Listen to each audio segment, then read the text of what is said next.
Let's get it. We're live. Wah! It's like on a delay for me for when it goes live. I gotta teach you how to set up OBS because, so yes, we're all visible right now. Yes. Oh, yeah. Yes. Let's rock. Whee! It's not working on me. It's fine. Don't worry, we are live. It's fine. Ignore Who it. cares? You want to give an introduction There we for the go. Okay. YouTubes? Alrighty. Hello, everybody. Welcome to Rulebook Optional. Thank you so much for coming to our one-shot set in November. Well, nope. That's just the time that we're filming it. Leave me alone. Leave me alone. I'm not sweating. You are. Anyways, we're going to be doing something a little bit different today. We will be using the sci-fi horror game Mothership to have some spooky fun.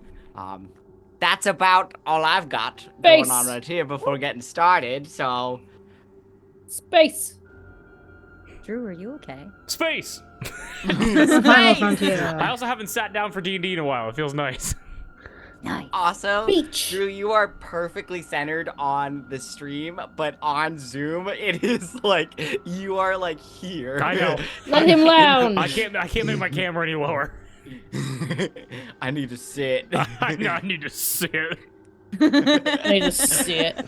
Yes, but I am so excited to get started. I think all that's for it is just to jump right in and to get our game going. So what do you guys think our centering action should be for this game? Screaming Should it as be a loud as I primal can. scream? Everybody mute your mics. We're gonna do a primal scream. Maybe not. Some of us have neighbors and don't live alone. I'm It's in an that- apartment building. Everyone on my floor is gonna think something's wrong. One of my Your neighbors coworkers getting today- murdered. One of my coworkers today 3D printed an Aztec death whistle. And if you don't know what that is, it's a instrument that sounds like 10 men screaming at the top of their lungs. And it was used during war. Shout out to the scare Aztecs people. for somehow figuring that out. Oh no, it's crazy. It's like look it up. It's, Here, wait, can it's I play it on the web? What? No! Go. Absolutely not. Only because our watch together, I have a thing timed. Okay, and I got it. Yeah, but then afterwards you can play it. Cue it up. Okay. Cue it up. Oh, perfect. No, yes, sir. We're all yes. gonna do our own little reenactment of the whistle and the scream, Yes. and that's gonna be our login to the game. Absolutely. I'm Exactly. jacking into the mainframe. Is that what they say? Is that Hey, how the yo. kids say it? Hacking into the Hey, mainframe, yo. not jacking You're into the jacking off into the mainframe. mainframe. He's doing what in this cup? Instructions unclear. Movie is now her. Oh. I'm gonna add this Hey, 100 yo. times just so it peppers in between the video. Wait, I can. It's like the interspersing of a steel pipe every. Your ASMR boyfriend tucks you in and then drops 50. 15 pipes. Oh wait, that was only 14. Ding. Alrighty. Ting. Once the music gets going, if one of you can check to make sure that it sounds good, that'll be amazing. But other than that, I feel like we've gotten a sufficient amount of goofs out of the way. Yeah. If you guys are ready, let's just start with a good old basic deep breath. So, here we go.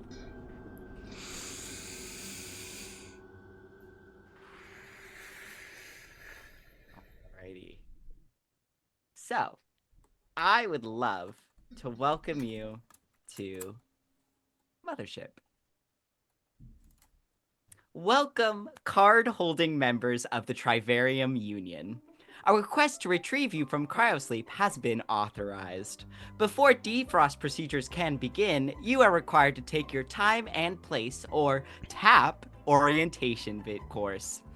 Here at Trivarium Union, we honor the past, even as we pursue future opportunities. Our galaxy-renowned scav crews are the most trusted as per the Noid Service Vote Award in excavating the boneyard for a brighter tomorrow. Born in the early post-war years, the Trivenium Union has grown from one small brave band of adventurers to employing over 60 billion dedicated members. Our union has helped rebuild our civilization from the ashes of the Fourth Galactic War. Undaunted by the sins of the past, our scouts and collectors work tirelessly to ensure the boons of our golden age are not left to rot. Once declared the most deadly profession in the entire cluster, now our fearless scab crews enjoy much improved 60% survival rate on each mission. Thanks to our landmark partnership with Polyclone Industries, having a career or life-ending injury need not stop the industrious union worker. Our friends at Polyclone have worked tirelessly to bring RE live systems to our workers and to the cluster as a whole. Thanks to the dual development of both a secure neural transfer system and their patent-pending biopods, death on the job need not leave your family without their breadwinner. Freedom from the fear of death is but one of the many benefits our members enjoy. From our robust pension plans to cryosleep contagion insurance to dental, the Trivenium Union is committed to making our cluster a better workplace for everyone. The union jingle starts to play as the tap orientation course slides come to an end, and the wake-up sequence starts to boot up. In all your minds, coming out of the non-existence that was your medically induced coma, a PowerPoint presentation begins to play. Bland, non-denominational music buffers a second too long and knocks the audio out of sync with the video. Welcome to hell. Welcome, union members. You are about to take a short survey to determine your post-cryosleep sanity levels. Your responses to this course will be recorded and filed with the Home Office. Congratulations on completing all your magnitude trainings prior to sedation. Once this survey has been approved by HR, you will be awoken from cryosleep as per the updated company policies. Alrighty, so for this, everybody, let's break the dice out a little bit. Let's do some rollies. I would love for you all to take your D20, and whoever rolls the lowest will go first. Race to the bottom. 10. 11. 13. 4. Yay! I didn't want to We're go starting first. strong, baby. Dick. No. You're, from an outsider's perspective, your cryopod work lights tick on. As in your mind, as you are still in a void of blackness, you cannot feel your body. Your body as a whole maybe doesn't exist right now. Who's to say? All you have is your mind. As a list of questions start appearing before you, like in a portal training website. With the first question being, what is your full name? And a little box underneath it for you to psychically put the letters of your name into. All right. Dick writes into the full name address. He leaves out his title. He does Richard Jefferson Collins Van Kirk. It loads for a very long time, and then ding, a green check mark appears next to it, and the second question scrolls past. What is your occupation aboard your vessel? With my mind, types in Marine. Ding! What are your initial feelings post-sentience sedation? Comfort. Ding! On a scale of 1 to 10, how would you rate your medically induced coma? 7 3/4. It shows an error sign, unusable character, and it's the little period mark. Rounds it down to a 7. Okay. Ding! When you look at this image, what is the first word that comes to mind? And it's an ink blot.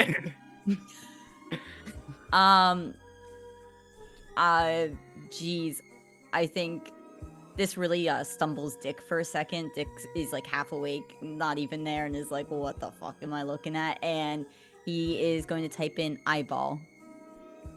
It takes a suspiciously long time to load and then goes ding. Do you agree to the updated terms and conditions of your contract as per the new policies established in the 98th Union Summit? Please note, you will not be eligible for the wake-up sequence until you do. And then there's a little box to check, I agree. I think Dick, in his mind, types on the full terms and conditions to see if he can read it. He was first like, yeah, I'm in comfort, and then went, what the? And like woke up fully and wants to read the terms. Yep. It opens. And how long is it? It's long. Dick, let's do our first roll of the night. Let's do it. How about you make let's have you, I'll pick if you want to pick any applicable skills, but you're going to make an intellect check to see how much of this you can grasp. Intellect check. Alrighty. First roll of the night. That's a 13, and my intellect is a 37. Hey, excellent. Well done. Yeah, so listen, you've gotten yourself wrapped up in some pretty terrible binding contracts in your military past. And so you're like, I know exactly where to look for this. And you read over, and most of it is updated terms of service for the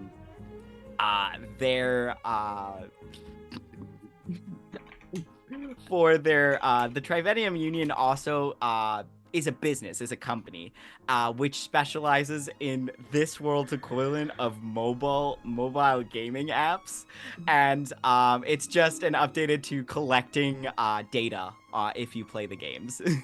Oh, okay. But no compensation changes or anything like that. No changes in the pension. All right. No clicks. Click. Yep. Thank you for completing your post-cryo sleep sanity check. Please rate your experience with GuideBot on a scale of emotional satisfaction, and about 1,000 different, subtly different, like emoticon expressions appear before you for you to select one. Your feedback is both welcomed and required. I look for the face. I feel like it's almost like I make the face, and it kind of goes to like that selection. And I think Dick's face is like. and that's the face, and then that's the face he selects. So there you go. A little note says response has been submitted, and the wake up sequence starts to begin for you. Now, let's do rollies again to see who goes next. 7. 6.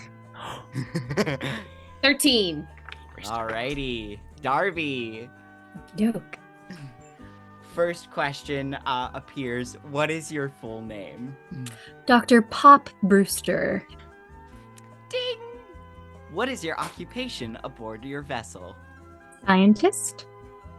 Ding! What are your initial feelings post-sentience sedation? Boredom. Ding! On a scale of 1 to 10, how would you rate your medically induced coma? 5. And then, like, a little, drop-down window shows, you've indicated a average or below average response. Would you like to contact your supervisor? No. All right, moves to the next question.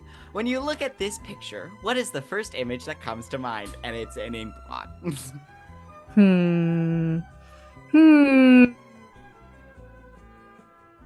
It looks like neurons. Ding. Do you agree to the updated terms and conditions of your contract as per the new policies established in the 98th Union Summit? Please note, you will not be eligible for the wake-up sequence until you do so. And there's an option to open them, right? Yes. Brewster opens them and like scrolls through it, but does not read it, just scrolls to the bottom to do it and then agrees. Excellent. Alrighty. That same 1,000 different, subtly different emoticon expressions appears before you, asking you to pick one to rate your emotional satisfaction. Dr. Brewster looks at them for a very long time and like we'll go to one and like recreate it, and then we'll is like not quite right, and eventually lands on the one that they end up landing on is so neutral. After looking at them for so long, it's just like they're like perfect. You're a psychopath. Alrighty. Excellent. Perfect. And whoop, all the things go through and your wake up sequence begins and the lights outside your cryopod light up. All right. Rollies between the final two. Righty. What'd you get? What'd you get? I got a nat 1. I also got a nat 1! Again. Double rollies. I got a 2. You. I got an 8. Okay. Oh, yes, get them out of the way now. Okay. Alrighty. This actually works perfect for what I wanted to do. Excellent. Alrighty. Drew. Yes. What is your full name? Lewitt Stoker. What is your occupation aboard your vessel? Teamster. Ding! What are your initial feelings post-sentience sedation? Agitation. A little drop-down menu appears and says, "You have indicated displeasure with this answer. Would you like to contact your supervisor?" No. Ding! On a scale of 1 to 10, how would you rate your medically induced coma? 3. A little drop-down menu appears, same question. I feel like Lewitt is just kind of not. He's not good with tech. He's good with his hands. He's good with mechanics. He's not good with technology. And so whatever like kind of like neural link is here, he's like doing the questions really fast and like not doing them properly. And so it's like 9, no 2, fuck, damn it, and just goes to the next one. Accidentally hit caps lock somehow in your mind. Yeah. When you look at this image, what is the first word that comes to mind? And it is a hyper-realistic drawing of a house and a 3-person family.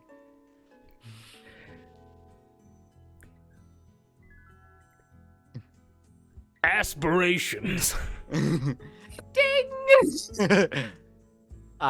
Thank you for completing your cryosleep sanity check. Hang on. Do you agree to the updated terms and conditions of your contract as per the new policies established in the 98th Union Summit?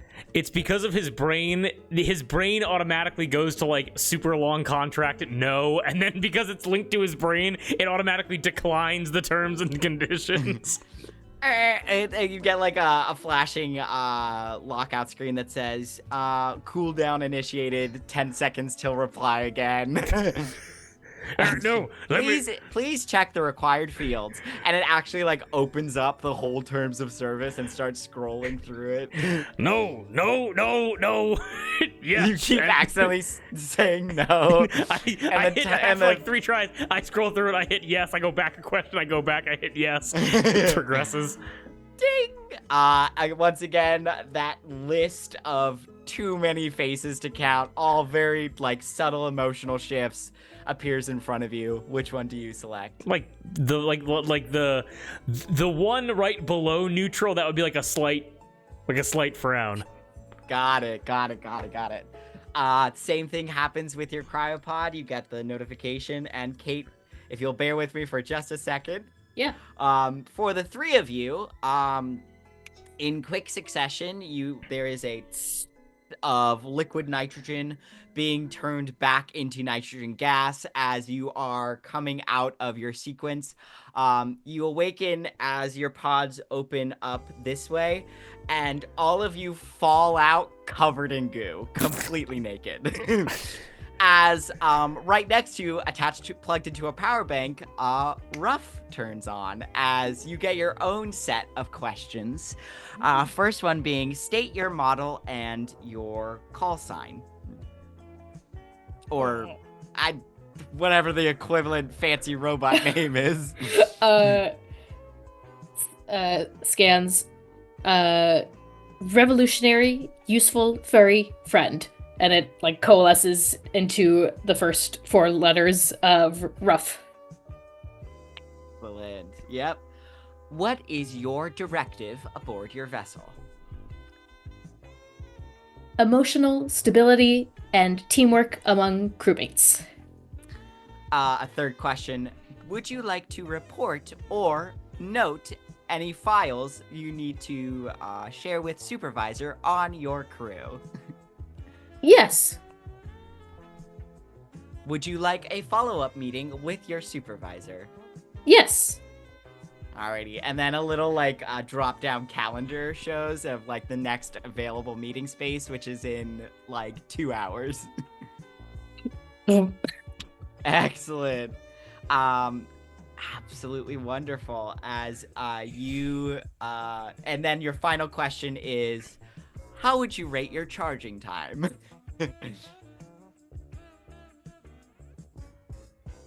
Same as always. Excellent. All right, excellent. As you boot up and you come to all of your crewmates on the ground in front of their cryopods, covered in goo and completely naked. Ruff shakes even though he doesn't need to because he's an android. Does a big stretch and pads over to his crewmates. Good morning, crewmates. How was your cryo sleep? Hello, Ruff. Morning, Ruff. I think Dick is like, you know how like you take like too many melatonins at night and then you're really groggy the next morning? That's kind of Dick right now, and he just goes, and Dick, you don't have pants on. You gotta get your pants. and like starts like feeling his body for his pants. None of you have pants on. Does anyone have any new growths? They could be sliced off that I could keep. Not on the outside. Okay. You have all been in cryosleep, Dr. Brewster. If there have been any growths, that would pose a problem with the cryo chamber. And that simply could never happen. But it's worth asking. Because one of these days, one of you guys will have a growth, and I will have first dibs. Yeah, so, Ruff, what's the failure rate of these cryopods here? GM. It depends on the make and model, which is really hard to distinguish just if you don't know what you're looking for. So it varies from like 0.5% to 20%. But this ship got refurbished recently, so it's all good, you know? They painted the walls, added new furniture into the conference room. There's paint in here. We're in the middle of deep space. You see Ruff's eyes kind of like, and then sets back to normal, and then relays that same information. I can retrieve your clothing if you would wish to not be naked. I mean, I Yes, kind of want to Ruff. talk about the 20% failure rate, but I'll also take pants. Yeah, that works too. There will be There- time. There will be time for discussion. Okay, got it. Right next to the cryo chamber, like room, is like a set of showers. Like you walk out, and then like there's like tile and like a locker room, and then showers for you guys to wash the goo off your bodies. Unless you would like to keep the goo, perhaps you would like to clean yourselves before the day ahead. I would like to keep the goo. I would like a tube for the goo to keep. How does the goo taste? It tastes like sea moss. I was like being at a Japanese restaurant. Japan hasn't existed in millennia. We don't know how old he is. What is that? No, but there's definitely Japanese restaurants Yeah, still. yeah. Absolutely. I can keep a sample if you would like, Doctor. I would love that. Take some goo. Ew. How does Ruff's tongue feel? How does it feel? Is it wet? Is it wet? I think it because he's an android, he looks very much like a real dog, but there's just like that little like uncanny valley of it where like that you know well, but yes, his tongue does feel wet and slobbery like a normal dog's tongue. Is this also the first? This can't be the first time Ruff has licked Doctor. Definitely Doctor's not. hand. No. Thank you, Ruff. You can put that with the others. Very well. Alrighty. Once you and we can continue to do bits in as we go. I No. love them all so much. But as you go and get showered, wash off all the goo. It's antibacterial, just basic goo that keeps you from dying in cryo sleep, keeps your extremities from getting frostbite. As you're all washed and clean, you know your lockers. You've done this before. Your lockers are there with your names and fresh clothes within, and any items that you would keep, that you would have put in there before you went into cryosleep. So as we do that, going in the order that we rolled, let's describe our characters and what they look like and maybe some of the stuff they have. So Gab, or we could do it out of whoever's ready, if you don't want to.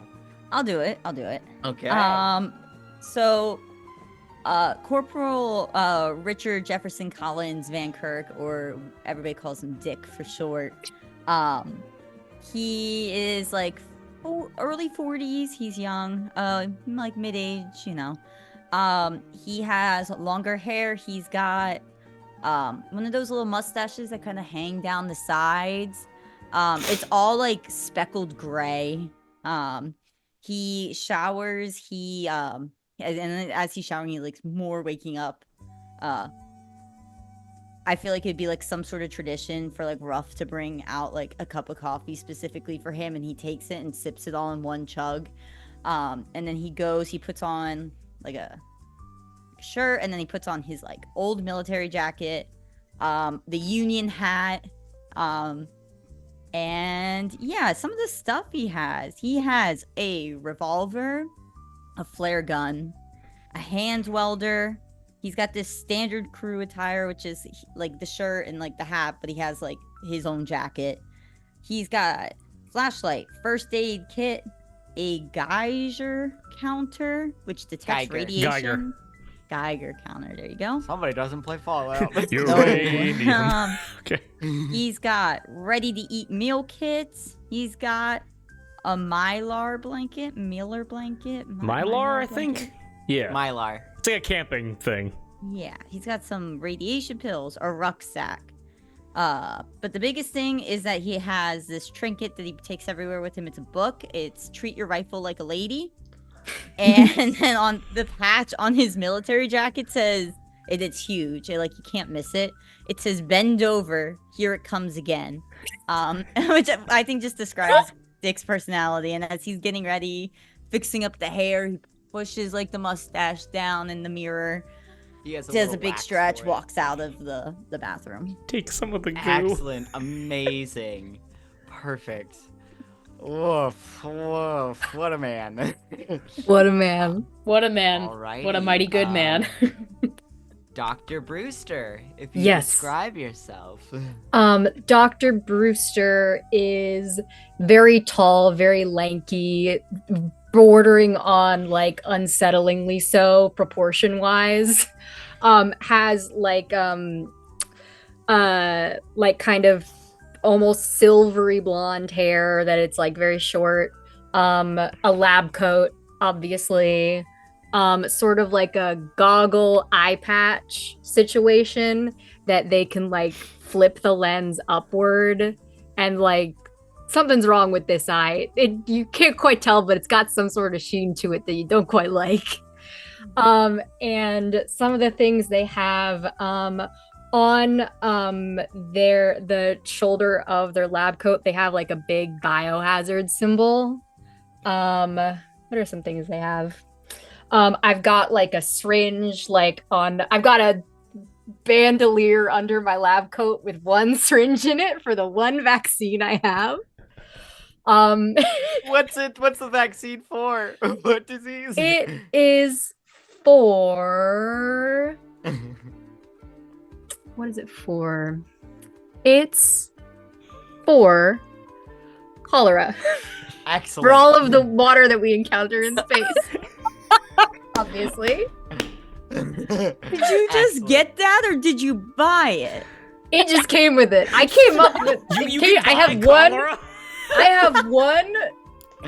No, it's the cure for cholera. Oh, okay, Cure got it. for cholera. Well, you never know. You never know.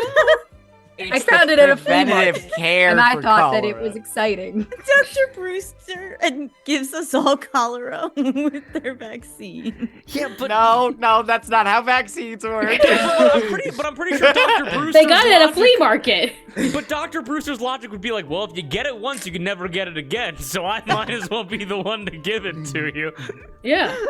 We I may could- be- we may be in a sci-fi horror capitalist hellscape, but good God, are we not going to knock vaccines here? I don't know what you're talking about. gonna Vaccines turned my reverse- frog gay. Okay. I'm gonna reverse engineer it and weaponize it. Exactly. Oh, Is the plan? That's against a lot of conventions. We're in space. Too There's no bad. conventions. It's like international waters. We can do whatever we Yeah, want here. Exactly. That's why I work not- here. That's not Diplomatic immunity. They're a scientist. Cholera. all right. Cholera. And and the last thing that Dr. Brewster has, because they have no money, is a worn pamphlet that has all sorts of mysterious stains on it, a myriad of colors. And the title on the front is The Relic of Flesh. And it is all these sorts of like diagrams of like muscles, and it has all of these it has many note pages like stuffed into the back of like notes from Brewster of like ideas, flesh ideas, Flesh thoughts. flesh thoughts. Ideas of the flesh. Ideas of the flesh, and that is Pop Brewster. Amazing. So, Lewitt, if you will. Okay, so Lewitt, hops in the shower, gets totally like cleaned off. Body type is kind of like stock, like maybe like 5'5", 5'6", kind of like stockier, like almost like American trucker-esque like body type. You know what I mean? He kind of has the appearance of a mechanic from like a cartoon that would include mechanics of like kind of like a larger gut, like larger arms, like larger legs. He's got like a curly like mess of hair that kind of comes up off of the forehead like a tornado. He has a like some kind of like military-esque like tattoo on his cheek. Like a round like kind of like pudgier-esque face, but totally clean shaven. For his clothing, he puts on like mechanics overalls, and then puts on this like very puffy like leather, almost like Top Gun-esque like bomber jacket that has like a bunch of patches for like whatever the United the colony or like the Union Space Force, basically that would be like the Air Force essentially, that he does not work for, by the way. Along with this, he's like, my back. Okay, as he kind of like stretches out, he opens up his locker, and he pulls out different kind of like mechanics books, things like that, like different kind of like technical gear. Along with getting into the equipment a little bit, he pulls out a dossier. The dossier is labeled as having the official stamp of like whatever like colonial like military would exist in this world. Like I'm not sure like what sect it would be, but it's for the colonial Air Force. And as he opens the dossier, as he does every time he wakes up, you're able to see it says Colonial Space Force piloting application, and then a giant red mark that says rejected, and you're able to see a horrendous failing grade of like 15 out of 200 for like the test score. He goes, oh, just make it a good day. He takes that, he puts that away, and then he puts on like an armband like around the bomber jacket that says help wanted. For the gear that he grabs, it's very like technical stuff. It's like he grabs a crowbar-esque like pry bar kind of thing. He grabs a hand welder, he grabs a laser cutter, and he grabs a flare gun. And then he will make his way. Alrighty, as you guys are, don't worry, Kate, I haven't forgotten about you. I trust you. As you guys are getting dressed, other people are also waking up from cryo sleep and falling onto the floor covered in goo and completely naked. It's just part of standard protocol. They should put some like mattresses or something There's underneath.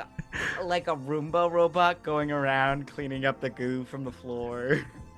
But yes, as you watch your team suit up and get ready for whatever's ahead of them, would you please describe Ruff for us?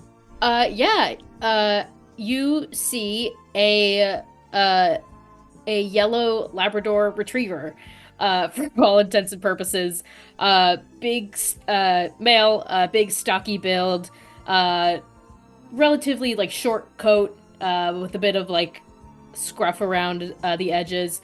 These big, soulful brown eyes, perpetual smile in the face of the snout. He's wearing a red collar that's got a whole bunch of like gadgets built into it. One of them being there's a patch sewn into the collar. That it's a blue patch with a picture of a brain that says "good" across it. Most of Ruff's equipment is built into him. On the collar, you see like a little blinking red dot for comms. As part of his hazard suit, which is basically like if you've seen Guardians of the Galaxy 3, it's the red suit that the dog wears when they go into space. Sorry, I forgot I was wearing armor. That is where the patch is sewn into. And that is where the comms are located that go into the collar, as well. And anything else you need to simply ask. But for all intents and purposes, that is the only thing that Ruff has on his canine body model. Excellent. Wonderful. Amazing. As you guys get suited up, the squad of the Vita squad, you guys make up the Terra squad and they make up the Vita squad. You're both the scouts for this scav vessel. Sorry, my VPN is trying to get my attention. Also, if you want the map up, let me know. And I'll let you know, but All thank good. you so much, my dear. And just like you, comprised of 4 people. You see their leader, a middle-aged, very dad in appearance man named Tuna, who is their marine. He gives a nod to all of you as he walks into the showers to wash the goo off of himself. Nemo, their ace pilot and teamster, is quick to follow after him, as well as their biochemist and scientist Beth. And then Hal 9 is their humanoid android who just kind of stands outside, doesn't really need to shower, really shouldn't get any part of him wet, and so it's just kind of there as the lights in the cryo room light up and people are like, oh yeah, I think I sprained my toe getting that falling out of the pod, and it's just idle chatter throughout. But over the loudspeakers, over your comms, you hear the call signal of your captain trying to get your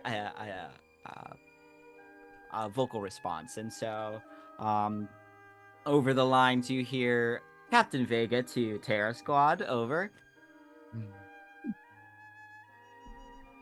I scheduled a check-in meeting with our supervisor.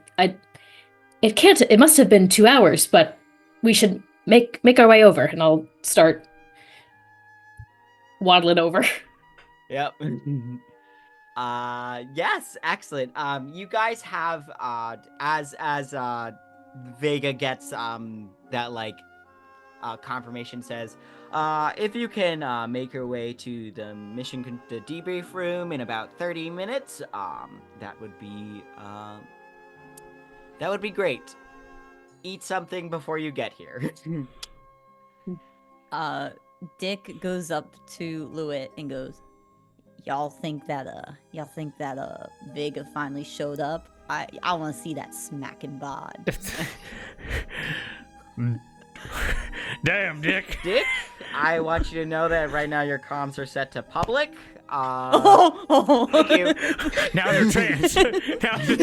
Vega, you're here. And You are. You hear like the sound that like Discord makes when somebody leaves a call. Yeah. just only on my comms or over everybody's comms? Your comms. You recognize this? You've been blocked again.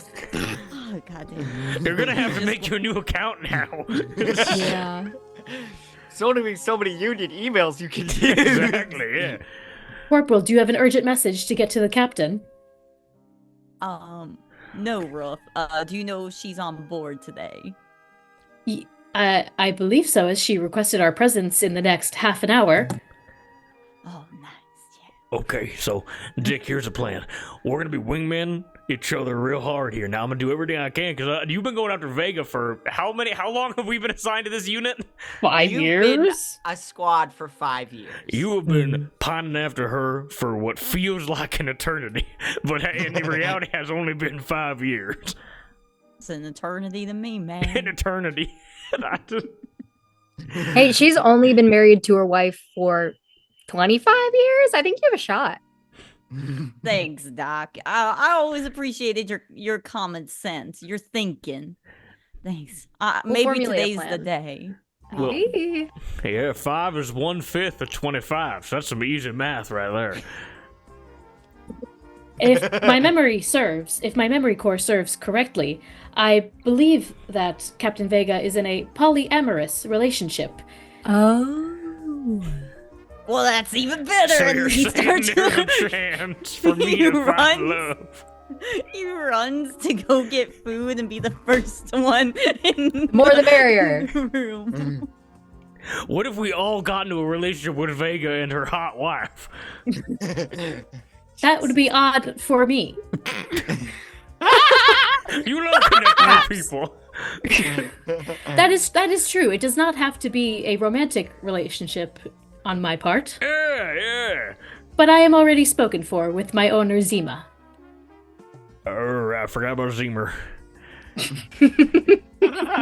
That's all right, Lewitt. You've just woken up.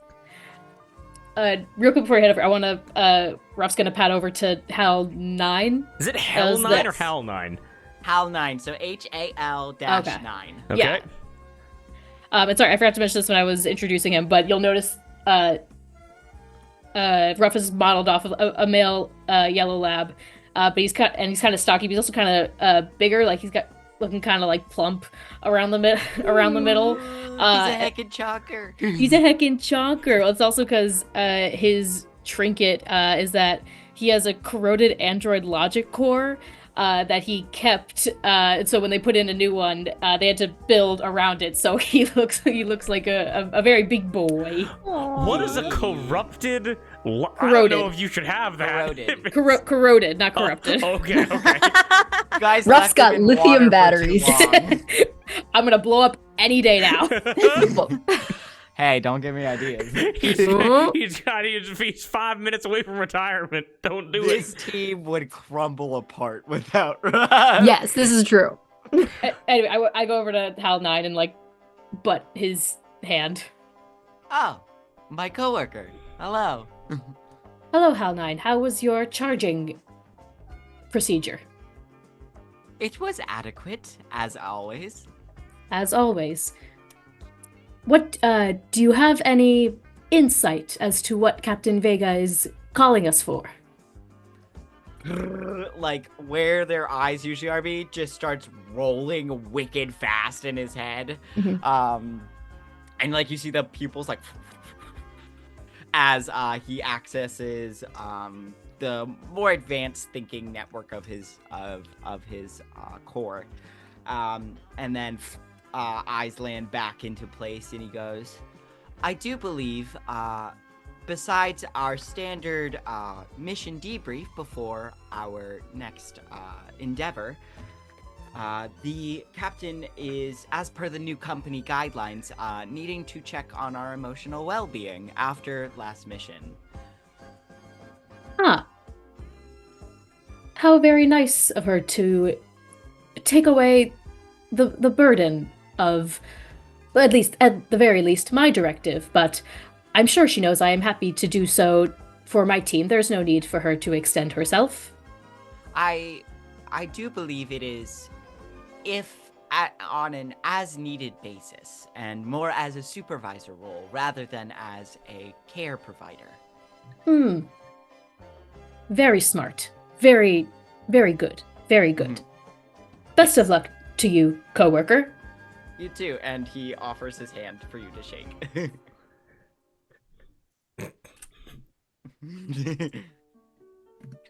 Excellent. Also, besides the mission debrief, you had requested, you had also requested follow up with your supervisor. Yes, and yes. So, Mhm. being a scout team, your immediate supervisor is the captain herself.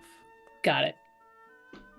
Excellent. Alrighty, so yeah, you guys get food, and start making your way to the mission debrief room. What kind of You food walk do they in- have here, if I may ask? Yeah! What kind of food do they have here, Drew?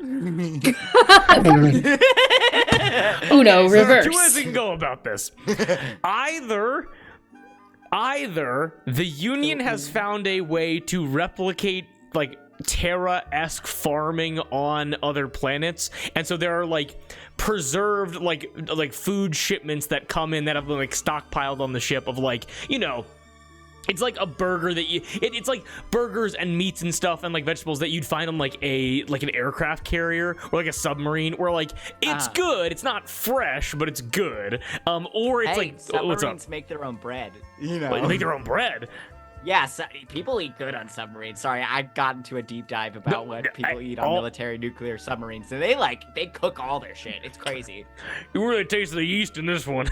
Or it could be like a Matrix style, like if it's like a proper union with like a company to make money for. It's like, what is the? It's like Frostpunk. What is the least amount of food that we can give them that's still nutritious enough that they can work? And so we could go for like a Matrix style, like protein slop oatmeal, essentially, of just like pure nutrients. I think it's a mixture of both. I think some people really like just listen, Terra style farming has been developed on other planets. It's a very, very old practice. Funny thing is, soy, it seems, just for some reason grows really well on alien planets. It's like and tofu. So there's a lot of like that soy thing, and like it's its own like food culture now. And so some people really, really enjoy that sludge, and then other people are like, give me a burger. And so it's a mixture of both, because morale is just as is very, very important, especially when you're working in hyper dangerous situations. Well then, Lewitt will get a nice steaming hot ice cold bowl of the protein slush. It warms your stomach, but it's cold in your mouth. It's like toothpaste. Chemical reaction. And he'll then also take some like extra. He'll then also take some like the microwave, like Star Wars-esque like bread, essentially, and be like, you gotta dip the bread into the soy to make it taste like something. Somebody, I think somebody, Nemo, the teamster for the other squad, is like, you do know that there's a whole bakery right over there, dude, because this is also a huge ship. Yeah. Like this, your scav ship, the Vika, houses about 160 people. Oh, and damn. So, you're only one small part. In the grand scheme of things, you have your squads, your scouts that go out, but the majority of Union workers, at least on scav ships, are this class called the Collectors. And what they do is they go in after the scouts and they extract anything of value from the wrecks you look over. And so that's the majority of the workers here. And then you also have people who run this ship and, you know, keep it clean, all those. Like, you have some people who are from the home office but work aboard ships, depending on which area of space they're in. And so you do have like a it's almost like a college dining room kind of situation going on here. Lewitt will grab his usual combination of like the bread and the sludge and be like, "No, I understand, yeah, but I'm gonna get some food for my team as well. I'm gonna get."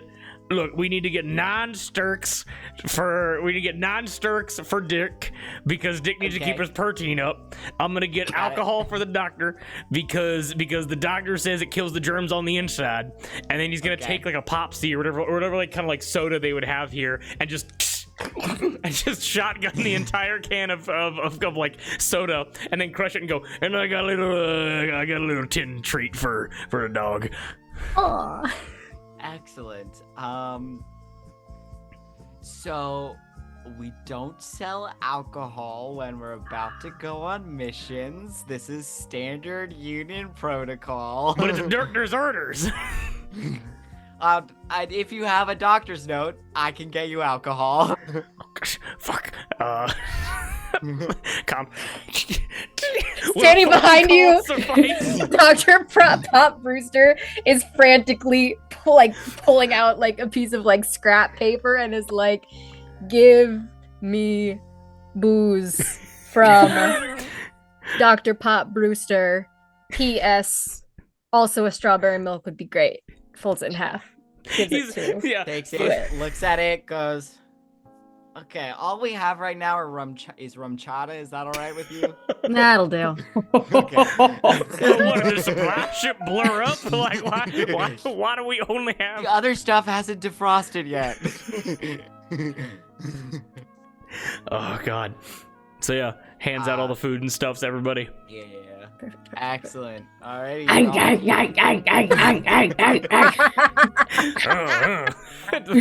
What's the gorilla sound effect?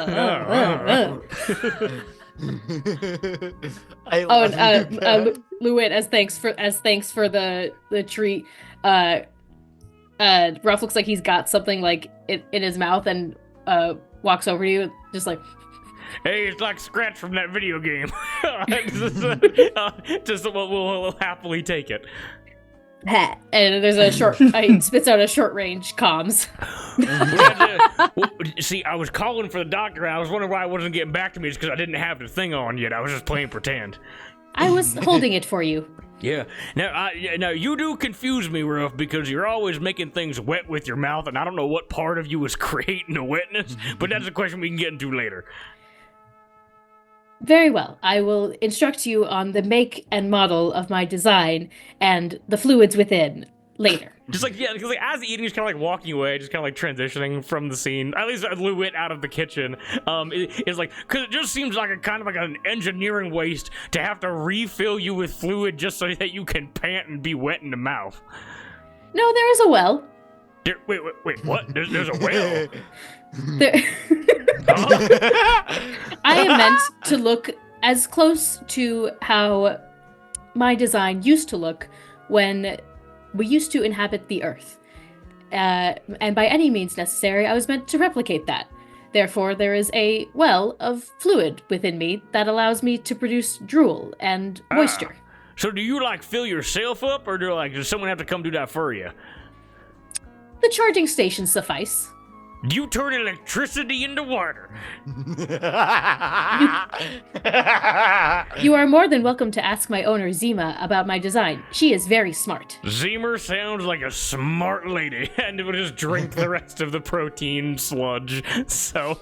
Oh, she is. She's very smart. She's very smart. She's very pretty, and just, like, blabbers on about his owner.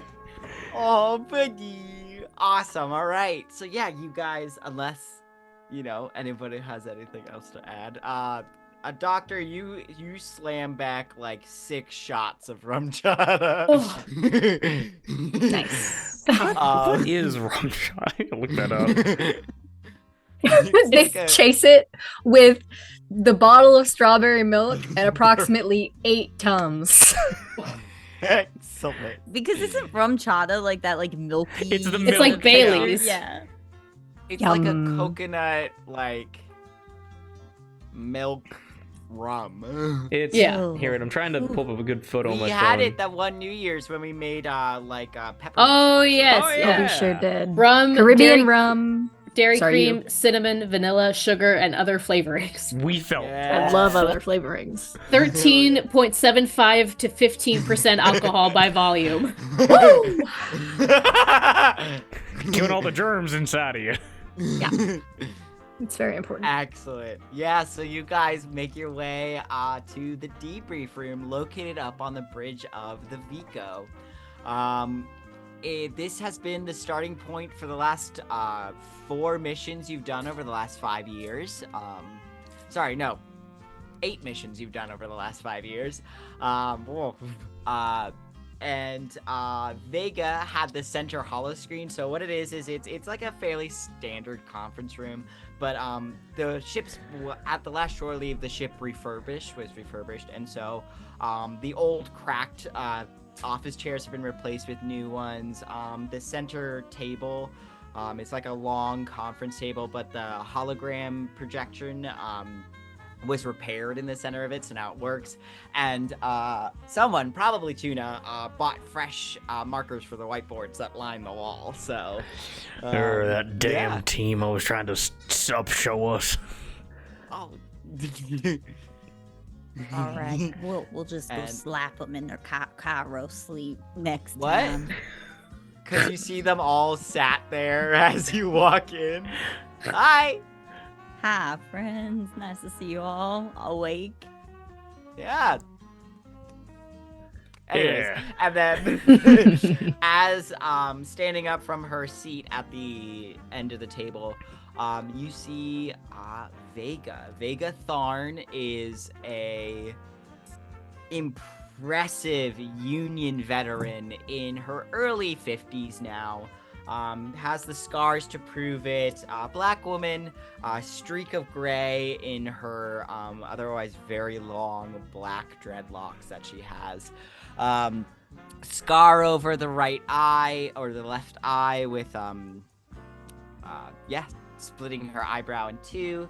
And has a hollow pad in her hand of what you assume to be your mission's debrief. Dick, now's your Alrighty, chance. Go say folks. something to her. Dick Alrighty, stands up folks. from his chair. I was Vega, I just want to say you look really nice today, and if you want to join me on the mission, I will very much keep you protected. And he takes out his revolver to like show you. Oh my god. just the most withering stare you've ever seen in your entire life as she just goes, okay, so for today's mission, I'm gonna need you all to direct your attention to the center holoscreen. Terra and Vita Squad, please meet rec number 3A7V21, or as our translations of its call sign goes, the Alchemist. And Drew, would you please put up the map for us? There we go. Ooh. It's beautiful. I made it today! It looks Wow. incredible. Yeah. And so, as you'll see here, the Vika, the ship itself, is right next to it for scale. This thing is fucking massive, and it is in the classic, you hear Vega continue on, what we have here is a classic V version 13 R&D freighter used during the end of the Fourth Galactic War. Now, we've scavenged smaller versions of the ship before. I think last time was 3 years ago when we had that weird banana cult that we had to clear out. Going forward, though, this is the much, much larger scale, so we're going to need to be careful.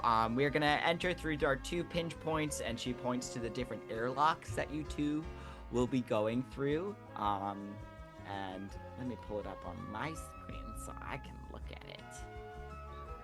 Yes, there we go.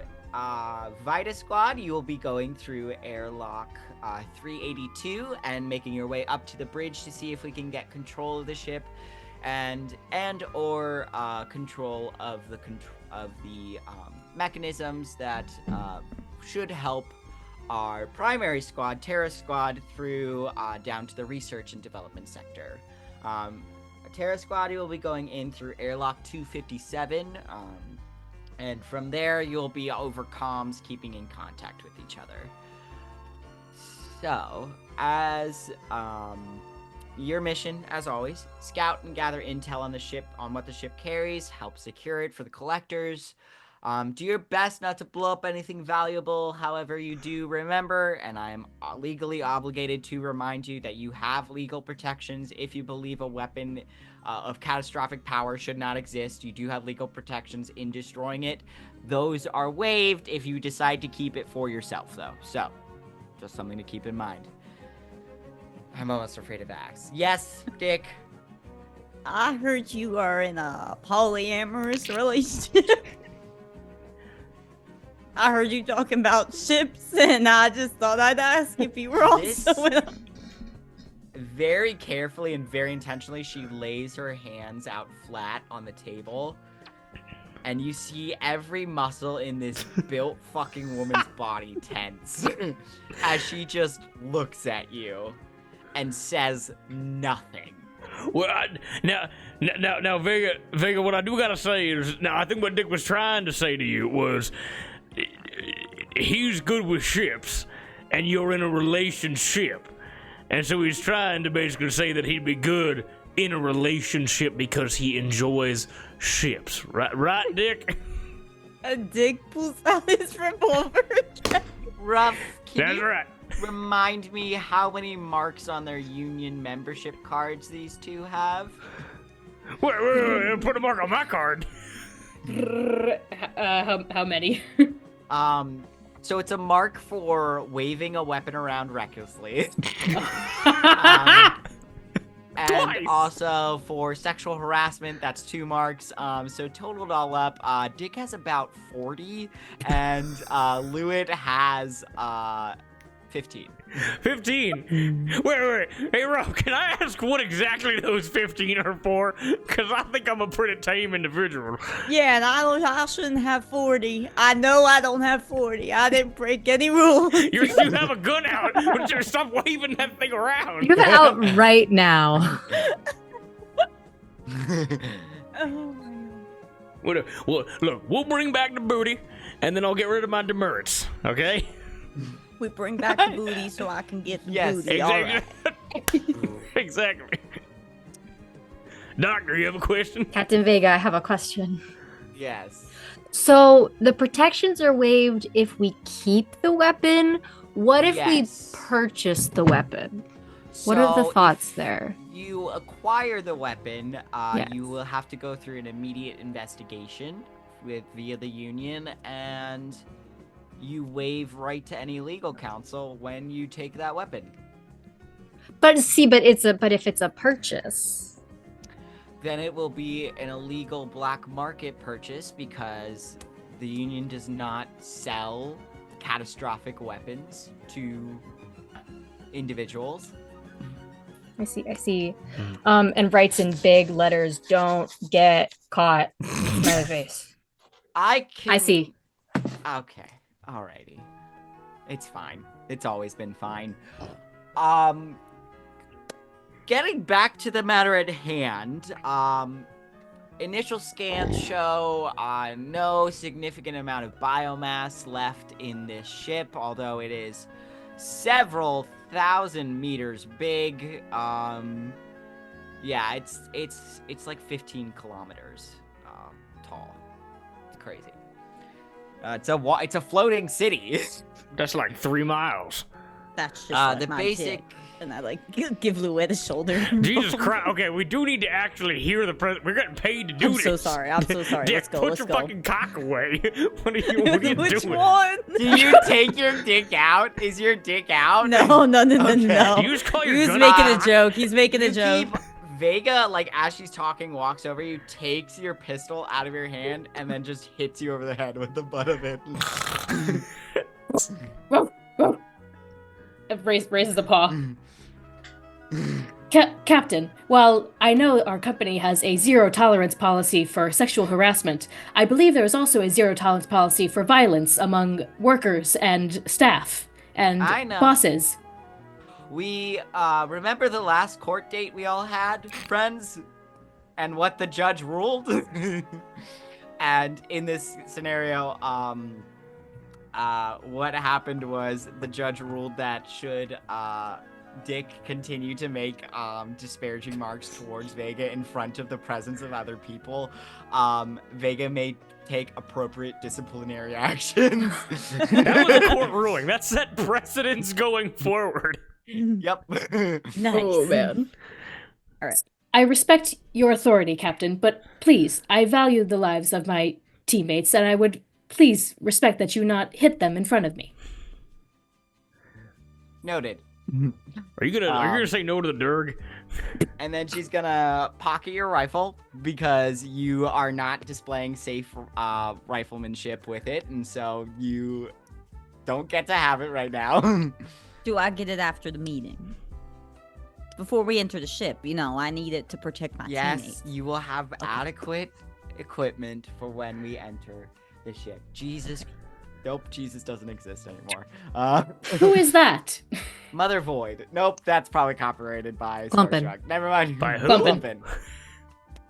Clumponium. Oh my god. You Plumponium, guys... the most rare of all elements. Yep. Some say it doesn't even exist. V8. Clumponium. No, you have to make like a K. Or like Clumponium, like you're a Pokemon, like you're the bad guys in a Pokemon game. V8KHO. But she reviews the basic structure of these kinds of ships. They have the bridge in the half dome at the very top, the civilian sector in the middle. That will include both the like urban center as well as all the farms that would have supported this ship, this vessel, as it went around, well, as well as all the other like parts of like maintaining life and anything that's basically not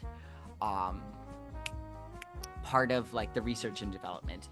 And in between the bridge and the like bracketing the civilian sector are the upper and lower barracks, where since this was a military ship, it had adequate means to defend itself. However, it's now currently running on emergency power, and all weapon systems are offline, and a very low amount of biomass has been detected throughout. However, with these kinds of ships, it is always the smartest way to handle it is to not think you know exactly what's coming to you, because they can get weird and they can get dangerous. And so, yes. And right at the bottom, which is your ticket, which is this heavily defended final dome, is the research and development sector of this ship. Plan is to infiltrate in about 800 nope. That's not. Nope. Nope. I will see you in 100. I will see you in. Wait. You're all skeletons. Mission launch will be is scheduled for in about 8 hours. So I'd recommend in this time that you get your rooms together, get your infiltration ideas out, and then also so we have time so I can meet with you, Ruff, after this meeting. Affirmative. Alrighty. Yeah. And so going in, does anybody have any questions or things like that? Okay. Dick, I swear to God. You're also muted, but I muted. can't get any more I demerits. muted you, Dick. Do you want me to turn your comms back on? Oh, sorry, guys. I mean, sorry. Before you meet with Ruff, I just wanted to profess my apologies to you privately. Well, you can remain here and we will do so. Okay. Doc, let's go get our dwellings together. Yeah. Get because you guys have like your own little like squad center or like little office that you guys have where you can like suit up, get like any like prepare anything you think you might want to bring with you, within reason, and stuff like that. Yeah. Alrighty. As you guys file out, Dick, you remain, and so yeah, it's just you and Vega. I think Dick remains seated to give And the Ruff. She includes Ruff because fine. she's like, I need you to record this. Just sits there. I don't think Dick realizes Ruff is recording him. But he sits down to give Vega like the authority, like standing up, and Dick just goes, Vega, I wanted to apologize. I stepped out of line, especially with you, you know, being a director of our crew, and I'm a captain. cast. Oh my god, my bad. And I never meant to demean. I'm not good with words. You're making me shy. I never meant to upset you, and I just think you're beautiful, but we don't gotta talk about that because you are my captain. So apologies for waving my gun around the Cairo crypto, whatever it's called, sleep messes with my brain a little bit.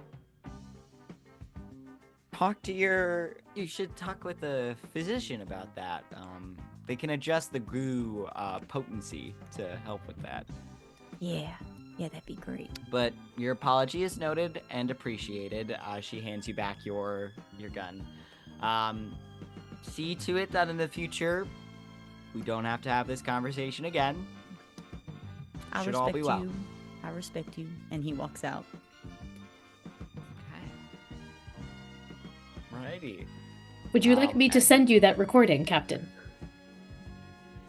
Yes. I'm imagining it will help me.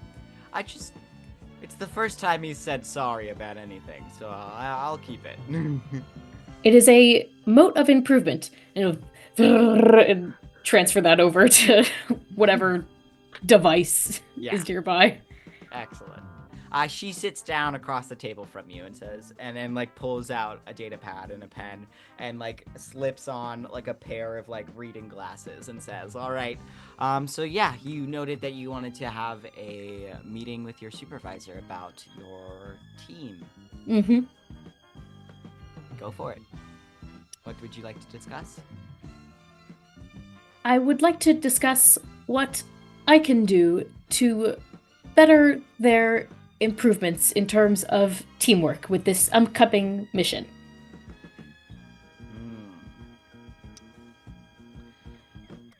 From my experience working in the Union, people are motivated by a few things to work together.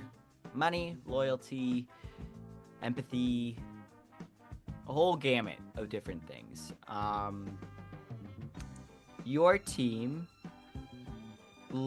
oftentimes looks to you as their emotional core. So I'd say lean on that, because it seems to be getting through to him. So. Yes, the corporal has apologized. Mm-hmm.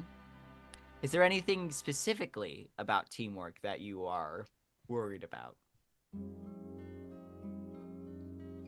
I do not have the capacity to worry, but just from a productive standpoint, I want to make sure the mission is achieved as productively as possible. You mentioned motivations, and I am struggling to find a single motivation that unites this team.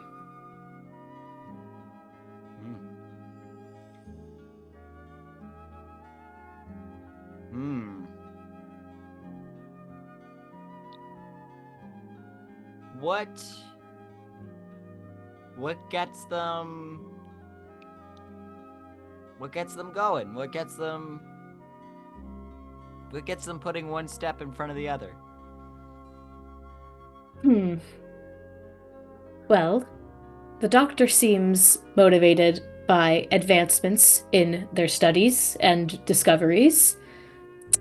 The corporal seems motivated by acts of physical prowess and power and strength. Feats of strength, I would say.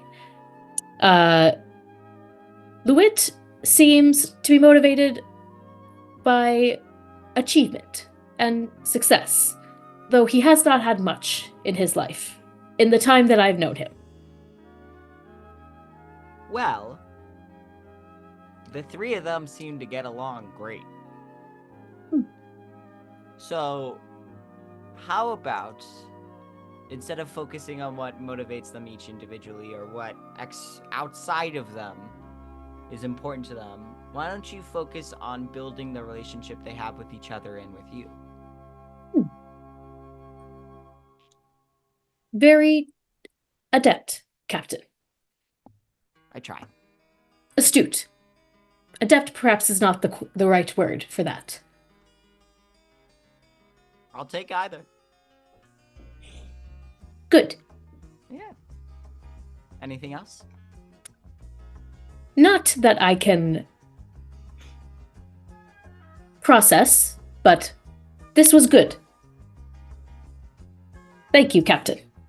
Thank you. And she gets up, turns off the map in the center of the room, and you guys, we're gonna go through it quickly, and then we're gonna take a break. But yeah, getting prepared for your mission. Suiting up, getting any weapons you want. This is the chance to, if you want to get more than just your one vaccine, this is your chance to do so. And I want, within reason of what your carrying capacity is. But, I want you to think about what you might take with you, what might be useful or things like that. And we can, if you'd rather have a little bit more time with that, we can do that over the break. And get started on, and jump back in when you guys are exiting off your scavenger ship. Or we can run through it right now. I have 4 credits available. It's 4 more than I got. I can't find the. Sorry. I was gonna say I think I have 25 and Kate, you have 25. I also have 25, so We have 54. we have 54 total. Here we go. I think what we have, at least for me, what I have is what I got. So Excellent. Does anyone have a flashlight? Yes. I Yes. think that's standard. You all have flashlights. Your, Okay. Your Okay. hazard. Okay. Also, I was gonna say your hazard suit comes with a headlamp. oh shit.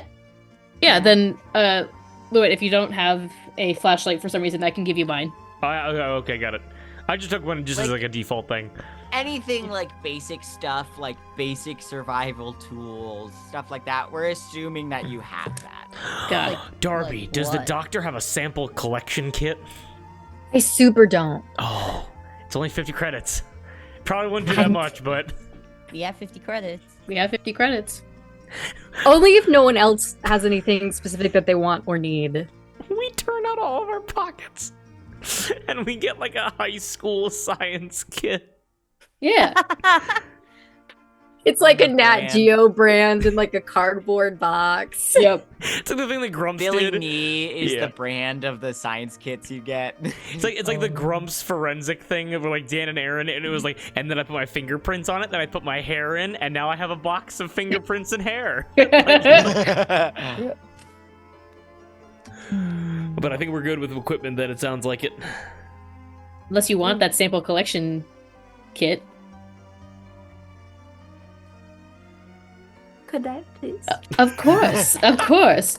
We'll fork over my 25 Me too. And my axe. and my axe. Excellent. Was it no withdraw? Did you say you also had a hand welder? Because I I do have a hand welder, yes. could sell my hand welder and get something else. We're at the Union Pawn Shop, standard on all Union vessels. Because if you have that, then maybe I get a stun baton. Ooh. Lewitt, you're being hysterical.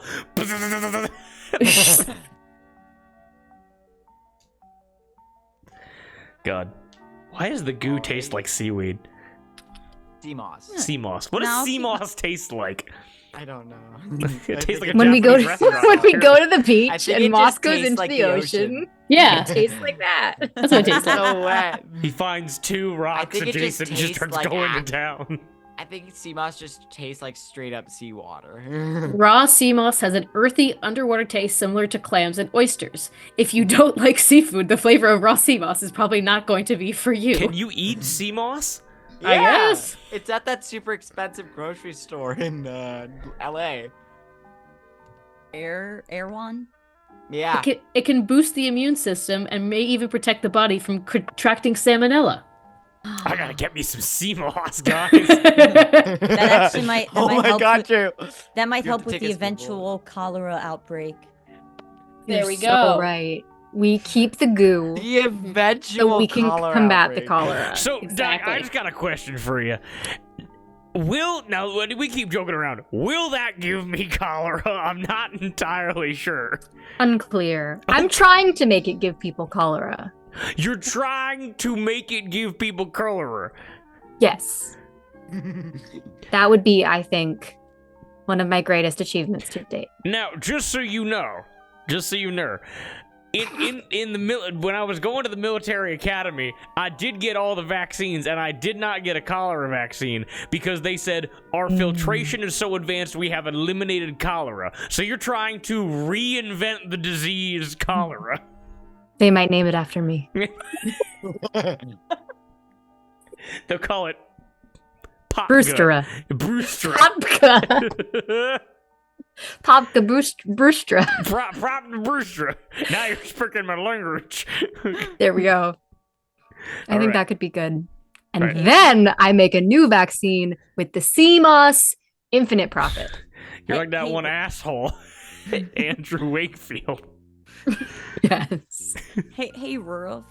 When you get a second, could you possibly make sure that is not cholera in that little test tube the doc has?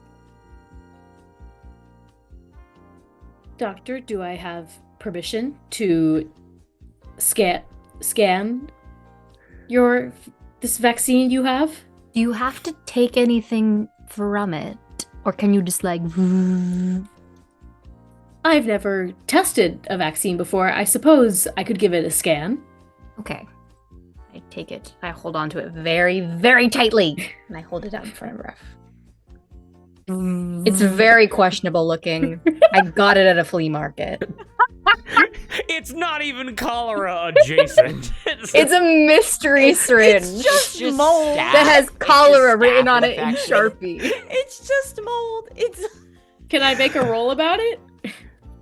Yeah, absolutely. The phrase mystery syringe is so fucking You're funny. gonna make an intelligence roll, and if you have an applicable skill you want to add to your score, I don't think computers applies for scanning a vaccine. I don't think. Okay, then You we'll- are a computer. I am a computer. No, we'll just make this raw intellect. And so So you want to roll underneath your score. okay, I'm rolling 2d10 or Yes. okay. And I don't add anything. I'm just trying to get So it's a percentile, I believe. Yeah. so So imagine you're rolling wild magic. Oh, so should I If roll a you want to D100? roll, yeah. Should I if roll you a wanna D100? Yeah, Okay. right, Yeah. yeah. You can, Oh, okay. Yeah. or you could do like the percent die and then like Yeah. use that That's as roll a with you 100. 10s. That'll be easier. Yeah. I don't understand that. 52. And my intellect is 56. Ooh. Nice. So you're trying to figure out what the fuck is in the. Is it cholera? So Better be. cholera can't exist outside of water for very Mhm. long before the virus, Yeah. bacteria. Yeah, I think it's a virus. Yeah. Starts to break down and die. So what you most likely have here, it doesn't even look viral, it looks bacterial. What you most likely have here is a classic staph bacteria. It's still pretty nasty, not very fun. Certainly don't want to get it near your eyes or orifices of any kind, but probably not cholera. What are the symptoms of MRSA? This seems right up your alley, Doctor. Although, may I request you keep it away from any orifices of our natural teammates. I will keep it on my person at all times. And then Excellent. in the comm system, Dick goes, "Roof, was that cholera?" You can also open private chats with each other, I believe, in comms. No, Yeah. we're very open in this squad. Yeah. You can. You don't have to. I am not betraying the doctor's confidence when I say no, it is not cholera. All right. Okay. Excellent. Alrighty. If we are all ready, we can begin by taking our break. Yeah. And then coming back in a few short minutes to get you back on into the spooky Space. horror. This is the A team. Space! Yeah. This is the squad. Yeah. Oh yeah. Hell yeah. Cannot wait. I'm so excited. Space! I'm going How to we get. doing so far? How we feeling? This is very fun. Space! Feeling good. Alrighty. You engaging with our stupidity is very. I know what it feels like to be on this level of this, on this side of the stupid. It feels nice. I never want you to feel like Thanks. you're like, what do we do next? But I'm also like, yes. Keep Oh, no. doing the bits. Oh yes. no, we'll just the moment that you want us to go, we're jumping in an escape pod. If you think we're gonna let this fucking fish ass tuna Nemo squad get our job done, What kind of Dude, scientist name is no. Beth? and hell no, It's a scientist It's Something a to the woman ninth in STEM. Hell Stupid. no. No. Hell no. Guys, okay, here's the plan. We jump into an escape pod of the ship that we're on right now, and then we're gonna shoot off of the ship, and we're gonna drift around the station and come at it from the other side. Yeah. That's a route with some chest hair right there. Hell yeah. Jesus Christ. Or we take their escape pod and we take our escape pod and we leave them on the ship. So we take their docking ability, so we're the only one on the station? Hell yeah. I actually like that a lot. That could be good. That could be good for us. hmm Before you fully figure out your riot, we're gonna go to a break. Hell yeah. Yeah. Space. 3, 4. Oh, fuck. These cats are Amazing. cooking. Here we go. Oh, they're swinging. Fuck. Fuck. These cats are cooking. Alrighty, my dears. So, we are returning to our universe. So, you a little bit of a time skip. The 8 hours pass. You probably joined the Friday night bingo stuff that happens in the community hall. Did we win? Do we win? Roll 2d10s. Everybody roll 2d10s. What do we need? If you get doubles, let me know. No. 55! Ah, it's a critical success! Burgo! We win. Burn go. You won the Virgo! Pino.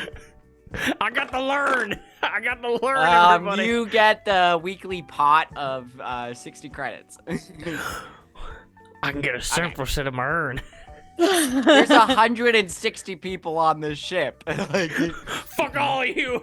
It's mine. that's another demerit. Excellent. You are boarding onto the short distance cargo ship, or a little like space jeep, basically. Yeah. Um, Cheap. That's yeah. all my brain could think of right now. I'm sorry. And you are in a different one from the Vita squad, just so you Good. know. Thank God. And you rocket off to different parts of the Alchemist.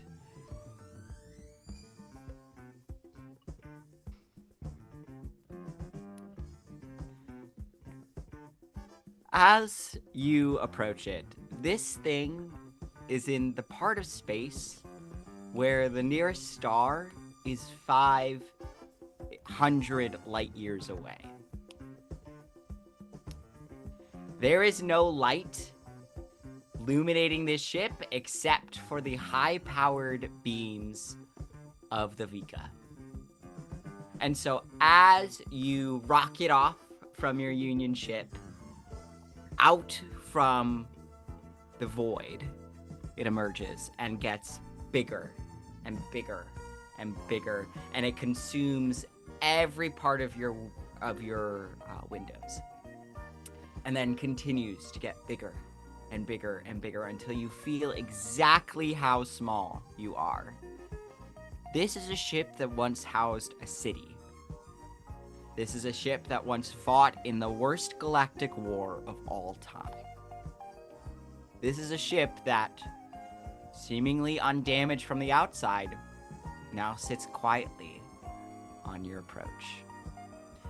As you lock into the airlock, your exterior door windows open, the ones to the airlock open, and before you, ready for you to board, is the Alchemist.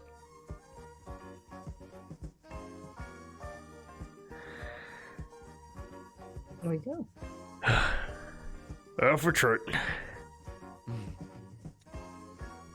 Alrighty. You step on, the doors close behind you, and you hear the dull thud as your ship detaches and then returns to the Vika. Before you is the secondary doors that will lead you into whatever is beyond. A low-level red light permeates the whole of this room. Some alarm that has long since lost the power to its sound systems is going. Emergency power is on. Oxygen is sustainable, but probably a little too low in this area to risk staying in here for long without your protective suits. And you realize as you click on your headlamps that the control panel to open this door has been smashed to bits. And you realize because you see the imprints of a fist that went into this control panel over and over and over again. Quick question. Is there any blood on any of the remnants, or does it seem like a machine did this? That's an excellent question. It has traces of dried blood on it, but they look extraordinarily old. And it is the only place you see blood. Okay. I'm gonna collect a sample. Yeah. Excellent. Yes. It's just like they were smashing at it to keep the door closed and for it never to open again, sort of thing. I mean, how would you go about figuring that out? I kind of would looking at the control panel, looking at the different buttons, where it's being smashed. Is it more so like potentially the button that would have been closed, or the button that was like trying to open it? Like, if that makes any sense.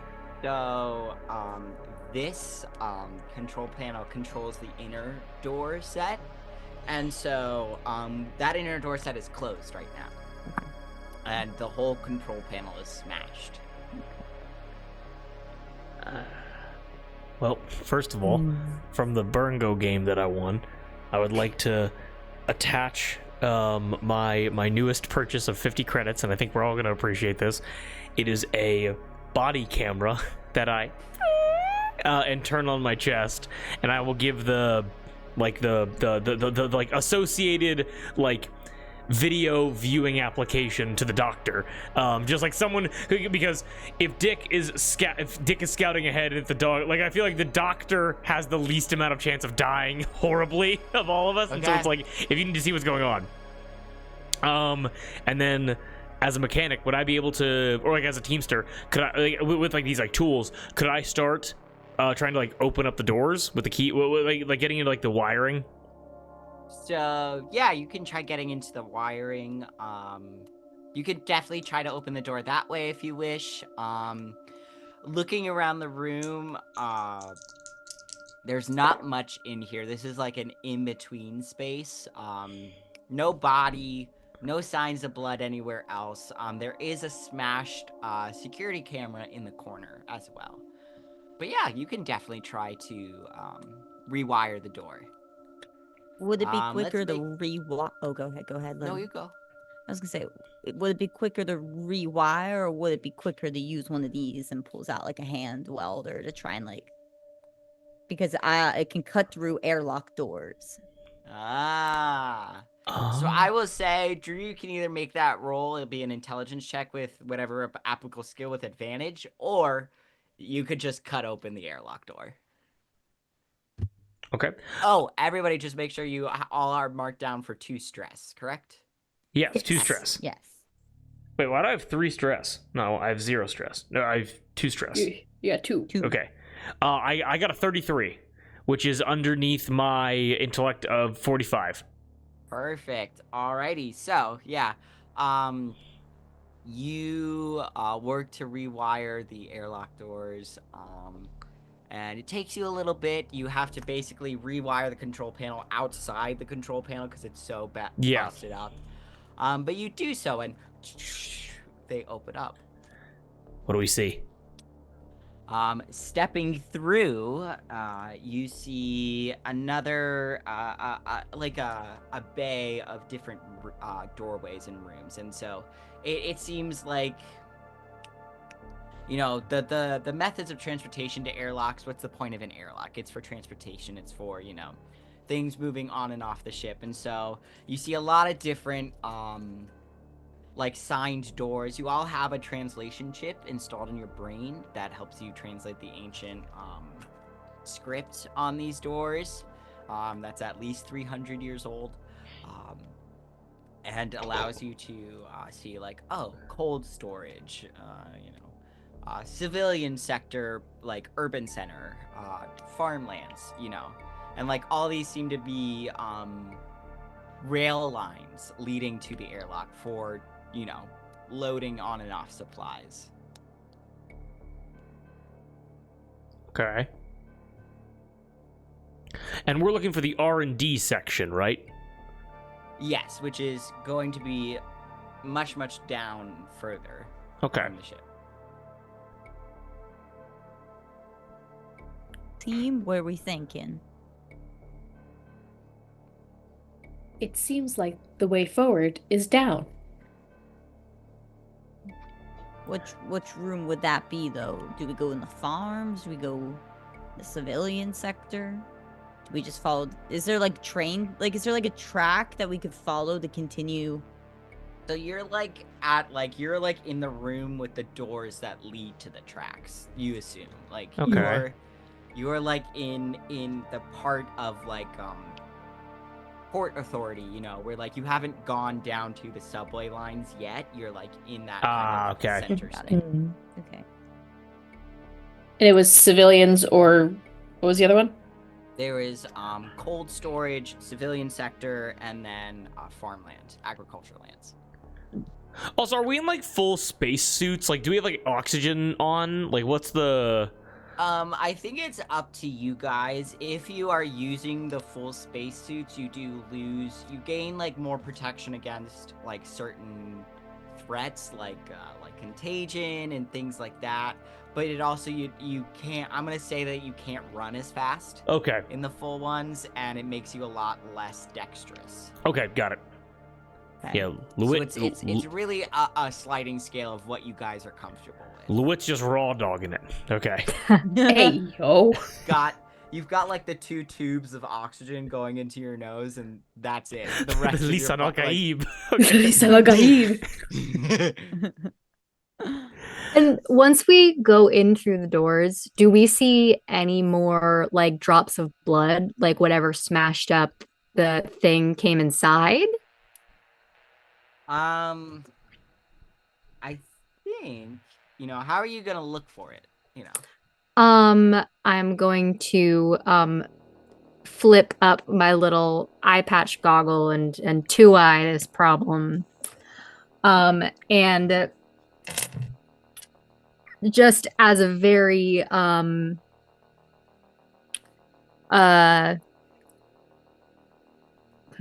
is just going to like is keeping a close eye on the ground as we go forward, staying behind everyone so that I don't run into anything, and just scanning as we go. So, like, you're scanning for signs of distress. There really isn't any, there's no, like, signs of blood or anything around here. You do see, for the civilian sector door, it's been partially welded shut on this side. Other way. Are we sure? Then looking up, you see one of the many like vents in this place. The grate is hanging on by one screw. Ooh. It's like that old movie, The Zernimer. Okay. A classic. And does that Among vent Us. does that vent lead in any specific direction, or does it like branch off? I'd say you get a boost from Dick or Lewitt, and you peer in and looking down, it does branch off further down. But into like a specific route, like one of the specific rooms we see. I mean, it does go past the civilian sector door. There's also branches that go up that you don't know where those lead, as well as one that goes to the cold storage. So let's just all be very clear with each other here. Now, I think the farming route makes the most sense because, well, this thing could be anywhere. Something clearly got in here after they welded the doors shut, and now it could be anywhere. But I think the doors that they welded shut probably have a greater chance of having fucked up stuff than the other section. That's fair to say. I will also say the civilian sector is the largest point and probably has the most avenues to the research. We're also in a horror game, so every decision will be wrong in some way. Yeah. So- No. You can pick whatever route you want to get, but like also just you would know logically speaking, like you've been on ships of this kind of design before, and the civilian sector is intentionally placed above the research sector because that's where the researchers' families and they live, and when they're not working, they spend their time there. They put all their gorillas with AK-47s for hands right underneath where their families and children live. Yeah. We've been poking you with a stick for 10 hours. I hope it doesn't get out. It got out. If the civilian sector door has been welded shut, then that means they did it to protect themselves. Ergo, it may be secure. I like the way you think, Ruff. I I've think seen- that's definitely true. That's some needed Absolutely. optimism right there. I've seen too many horror movies to know that ain't true. There is something fishy behind those doors. I say we avoid it as much as possible and clear all the other areas around it. Or we can split up. We shouldn't do that. Now, the problem in Xenomorph was that they were all on their own. They weren't in pairs of two. So if we were in pairs of two, we'd be fine. Splitting up would cover more ground, although the risk factor would be increased. Wouldn't have thought of that. All right. Should we just y'all want to try this the farms real quick? See what's in there. See what's up. Sure. Yeah, farms. Okay. Affirmative. Yeah. Alrighty, yeah. Man, I wish you guys had like a passive perception or something like that, but it's fine. It's fine. What? Not in this game. Not Is there just- anything else suspicious or of note in this room? In this room, not really. It's cold. It's dark. Yeah. Then Are into there the any- farming section we go. So I have one more you- question. Are there any Yeah. sounds of note? Sorry. No, Ooh, go. that's a great Listening. question. Yeah, great question. Sounds of note. Excellent question. It's hard to tell. It may be the sound of footsteps getting closer to you, or it might just be some regular ship noises. You know, just regular old groaning and moaning of a big behemoth ship. Hey, Ruff, you got dog ears. Which one is it? Is there what would make the most sense to determine noise to roll? Here's my question for you guys. How much noise are you making? Sounds to me like pretty standard conversation level noise. Yes. I think given the nature of this, I think we're trying to keep it down. I don't think you guys are like whispering. Though. No, absolutely not. Or No. like like maybe into our comm system or like Yeah. yeah. Well, I think we were You're not- talking to each other, and then it was, oh fuck, there's a monster around, and then we quieted down. Yeah, The yeah, damage has yeah. probably already been done, Yeah, if yeah. any. So Okay. Hold on, my headphones are imminently about to die, so I have to make the Order. switch. And then when it says Hold on, I farmer, can't do they hear mean anything. Don't say anything funny. okay? Do they mean like biomass, like growing crops? Like, are they functioning? So they mean farmers like actual like wheat farms, like growing like maggot mash and like roach gruel and like stuff like that. Is that what they mean? By what? Sorry, repeat that. Like when they say the farming section, they mean like an actual like they're producing their own food here. They don't have Yeah. like stores that they're like taking from. It's like Yeah, they're yeah, actually yeah. growing like wheat and grass and stuff like that. Uh-huh. Okay. I assume it's the same as what we have on our ship. We have a college cafeteria. You Yeah. guys have storage for all your food. This is something of this scale. They had to make their own food. Okay. Okay. So Some kind of like food. Okay. Fuck it. Wait, what's up? I also want to take out my I forget what it's pronounced. Geiger Geiger counter. The Geiger got counter. it. The Geiger. The Pointed Geiger, at me and it just goes beep beep beep. Yeah. the Geiger counter to see if I detect any radiation displays and displays the radiation levels. I'm gonna let you decide how big of a range would it have. Oh, that's such a great question. All of it. I want to say let's do like 30. All of it. Let's do 30 feet. Okay. Okay, like 10 yards? Okay. Yeah. It's fairly low level radiation. It's from power sources. It's nothing it's nothing dangerous. It's fairly standard for when you're operating a ship of this size. You're gonna need nuclear power to keep the whole thing running. And so far you're good. You're safe. Doctor, I'm gonna have some lumps by the end of this journey that you can Nice. cut off. Good. Hey yo. Alrighty, yes. Okay, so you guys are going to the agricultural section. Mhm. Perfect. Okay, you open the doors and there are several rail lines, in front of you. There are a few cars that are hooked up on emergency power.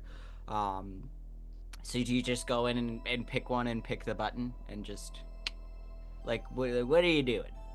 I'll take Watchdog. I'll lead the pack. By the way, my flashlight is coming out of my eyes, so Yeah. they're casting beams of light, and I'm just kind of looking all around, like checking corners, blind spots, Yeah. etc. As you step in here, you do see some of these rail like car lines look really banged up. Like some of them have like their doors are bent outwards. Oop. I'm good. I just gotta refocus stuff. Oh, okay. You're like, I don't want to play anymore. Bye. Okay. And yeah, Lewitt gets eaten. Yeah, like some of the one of the actual rail lines is like soot black on like it's been blasted, and you do actually see like in corners, like they've been swept into these corners, are broken robot parts, like pieces of like service bot androids and the equivalent of a sci-fi Roomba and Okay. you know those things, and so swept into corners. But yeah, there are some carts that are still working. There's some rails that are still working. What's above us?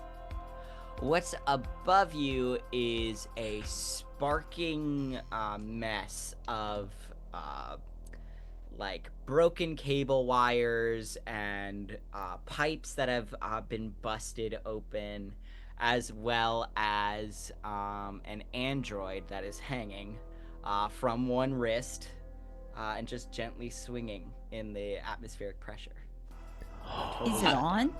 No. I'll shut down. Yeah. I will point up, direct my light to the android. I have a question. I love Yeah. sci-fi stuff, so if I'm talking too much, let me know. Earlier in this game, Moss. Earlier in this game. Karma. Earlier in this game, Ruff and Hal 9 had a conversation where they transmitted data to each other with no connection. Mm-hmm. If we did so, now you told us in the session 0 that we should give you a detailed explanation to try to avoid rolling. Mm-hmm. Given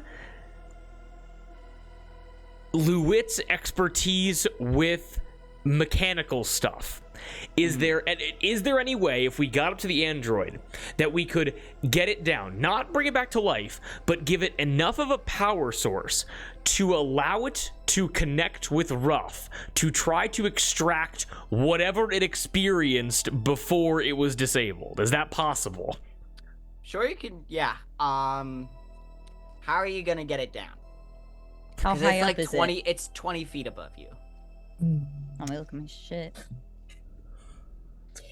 In all of the robot parts that have been swept to the side, Brewster is going to start rifling through them for any sort of like cords or long wires and Mhm. starting to like finding the longest pieces they can and like failing anything like that, tying together lots and lots of them to make like a makeshift rope that we could like lasso and tug it down. Absolutely, yeah.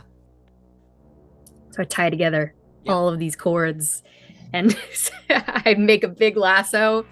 And then I look at Dick and I think, this is probably more your field of expertise, the actual Yeah. throwing part. You're a cowboy. Yeah. I gladly take the lasso, whip it around a little bit, and attempt to swing it up onto the robot to pull it off. I think it's not super hard. It maybe takes you a few tries, but it's got enough. The cables have got enough heft to them that it's not like trying to get a piece of string onto some shit. And so you eventually lasso, and then just make like a basic strength to see if you can pull this thing down.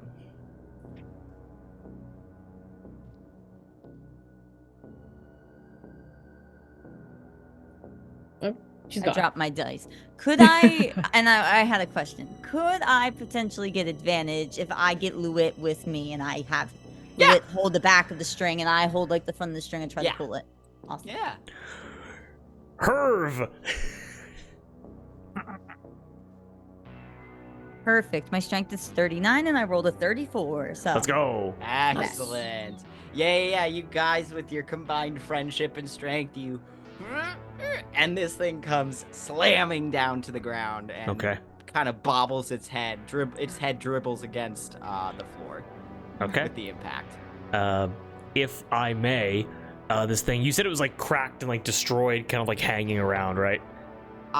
It's hanging and destroyed. It's hanging from its wrist, but its face is perfectly fine. and really like it's a bunch of surface level Damn. injuries to it. Okay. If I, oh yes, Kate. No, I was gonna say because I have the computers and hacking skill.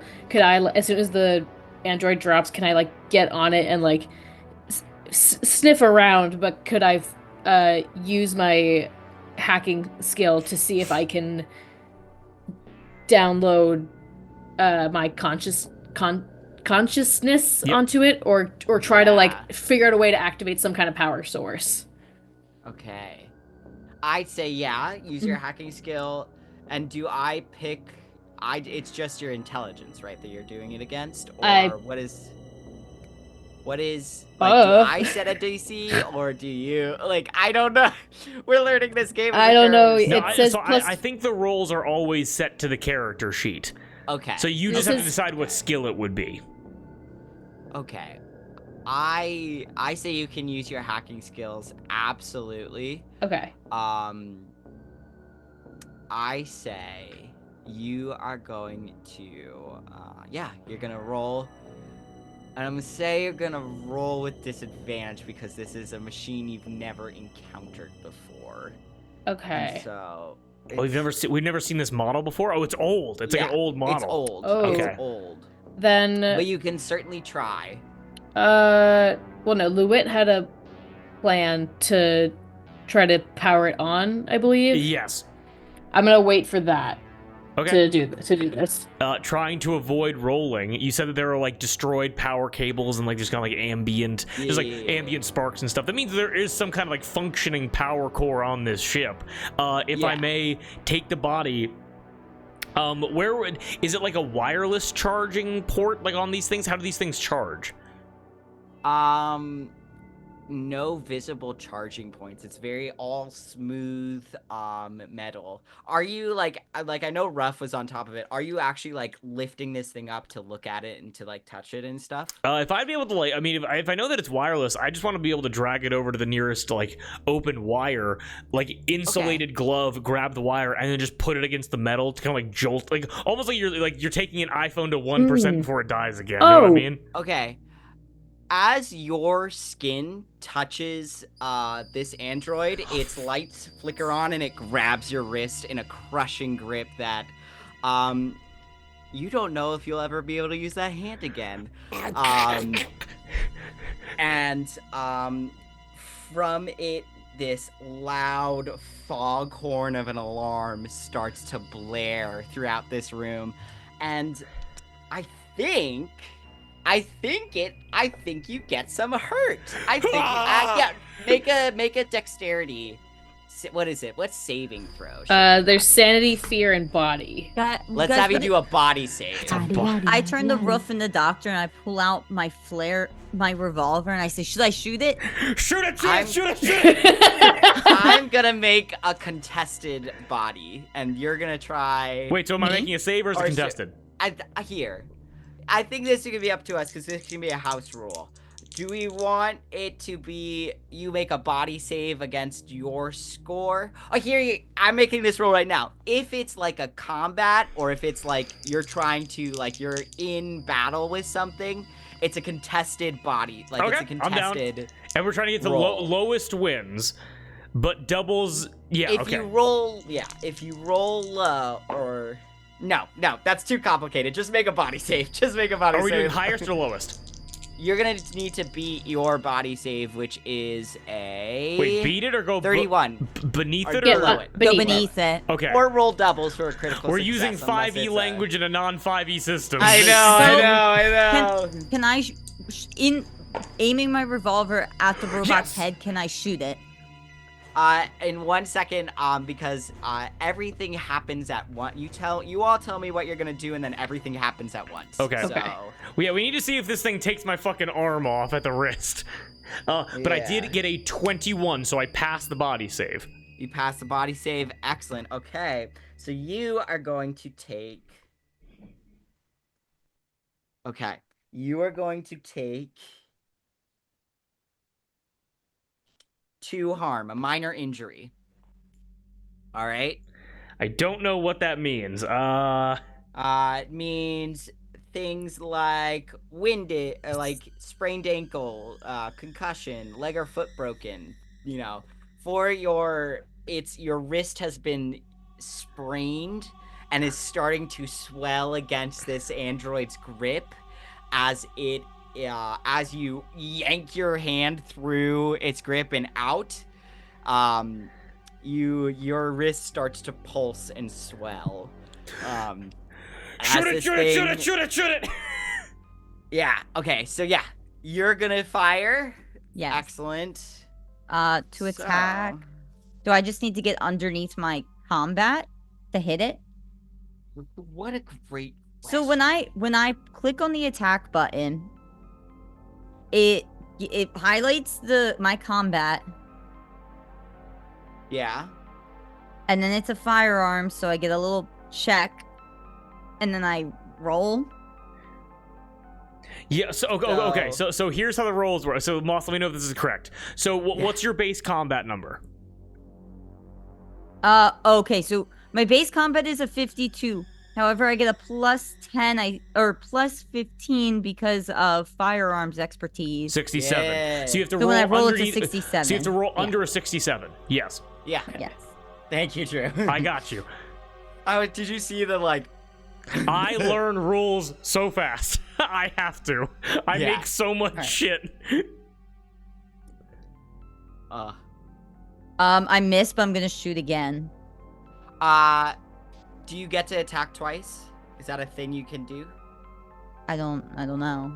Because I think it's like a 10-second thing of everybody's acting in this first 10 seconds. So Okay. I don't. We're learning the game as we're playing. So. Ruff, it's a bad human. Get off of it. It's a bad human. Can I just in one of Ruff's mechanics is that in his paws he has a defibrillator. Can I try and like shock it and like scramble its wires? Yeah, I'll say. Do we want that to be a combat, or do we want it to be something else? Could it be intellect part of computers and Hackgate? You know, why not? That seems fair. That seems only fair. Because I am rewiring the mainframe Okay. in a Indeed sense you are. by putting a I'll let shock you do it. through Yeah, it. yeah, yeah. And hey, listen. You want to not openly fight the monsters here. You Yeah. want to. So, okay, so with hacking, I get a plus 15 bonus. Do I add that to my intellect? And then I'm trying to roll under that. That's exactly what yes, you do, yes, yep. yes. Okay, so what's 56 plus 15? 71. 71? Okay, thank you. All we do is math for fun. You guys are also only succeeding so far, which is crazy. 32, so I succeed. Nice. Okay, yeah. Excellent. Yeah, so hang on, I'm trying to find better combat music. And Doc, give it cholera. Give a robot cholera. Yeah, give it roll-bolera. Okay. Cholera. Well, and I guess the other question, GM, while you're doing that, and kind of going back to Drew's comment about Ruff being able to interact with the robot and extract its data. Yeah. With Ruff using the defibrillator and shaking up the robot, would there somehow be a transfer of information? No. It's like putting No. iPhones together. No. Yes, when it does that Except thing with they're the apple. different Well, 'cause it models administers- separated by centuries of time. But it administers a shock, so like if there's like a split moment in that scramble, that I can just grab something. What Is that possible? Yeah. Yeah, sure, roll. Roll what? Roll a sanity save.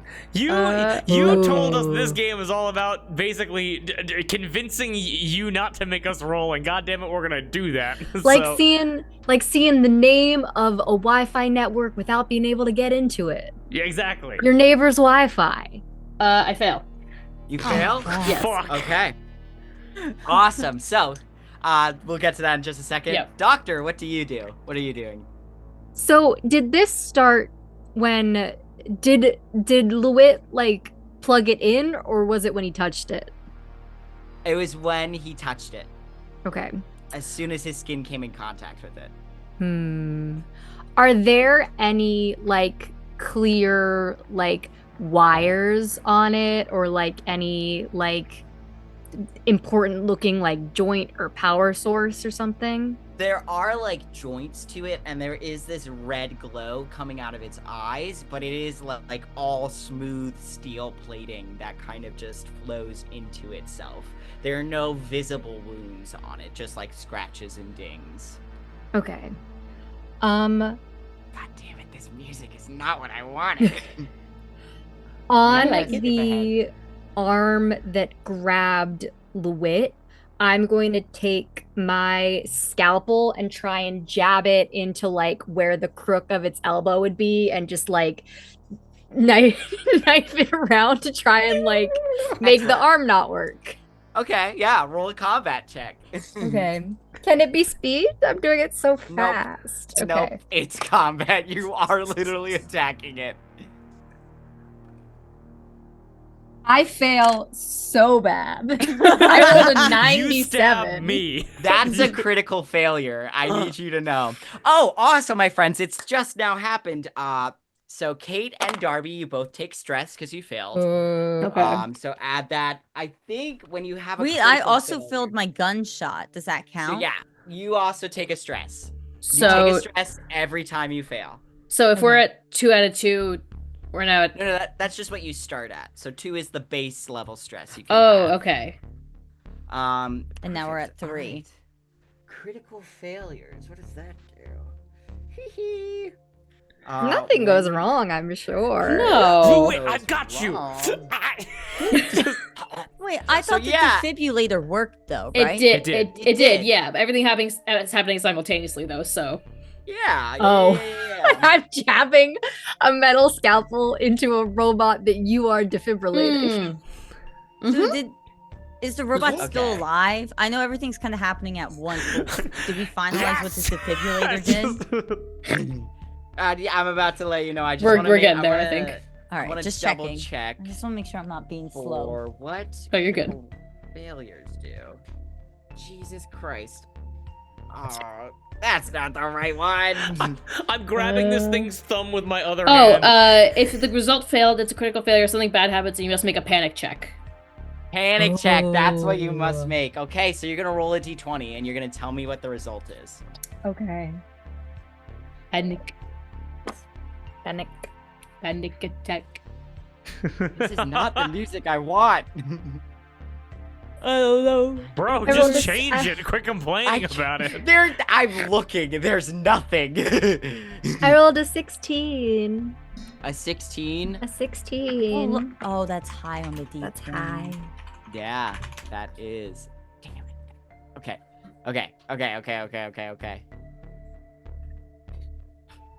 That's not gonna last. Okay. Somebody look up cool tarot. I'm doing it. Thank you. Thank you. I appreciate you. Excellent. Yes. As all of this happens, Lewitt escapes from the android's grasp, and as he does so, Ruff, with your 2 paws, press it against the steel body of this android and send it a defibrillating shock. You see it seize up and its limbs kind of crickle and crackle into itself as it lets out this glitched out like on 3 different octaves scream out into the echoing chamber of this rail system. As it does so, and it starts to glitch and get back, like glitch out and get shocked, its hands wrap around your throat and start to crush. Who's? The androids. Me? No. Who's it choking? Who's it choking? You, Ruff. You, Me? Ruff. Oh, Yeah. fuck. Okay. Yeah. Can you imagine? Oh yeah, get ready for some horror. And seeing this happen, the good doctor charges forward with your scalpel, and as you do so, the android looks at you and just picks up Ruff and fucking chucks him at you and hits you square in the center of your chest. You both go crashing down to the floor. Your soft, squishy doctor body, you feel 2 ribs crack in your chest. And so you rolled a 16, you say. I sure did. I need everybody to gain a stress level Oh, as the doctor, your fight or flight instinct gets triggered, and Sorry, it was better music. I'm working on it. no, I Storming love on it. this It's okay. It's our tears. Do I also take It's the like stress? no good sci-fi I know. horror. Yeah, you take a stress. Everybody else takes a stress point as your fight or flight instinct responds, and you start freaking the fuck out, and you are now in a rage. You are seeing red. You are so angry, and your damage rolls for the next 9 hours are at advantage. Nice. Oh. But as you are surrounding your crew members, they all gain a point of stress. So yes. Okay. And then I believe if you make a panic check, do you also do your trauma response or no? Is that later? My trauma response is if I fail a sanity save. Oh, I see. Excellent. Oh, Okay.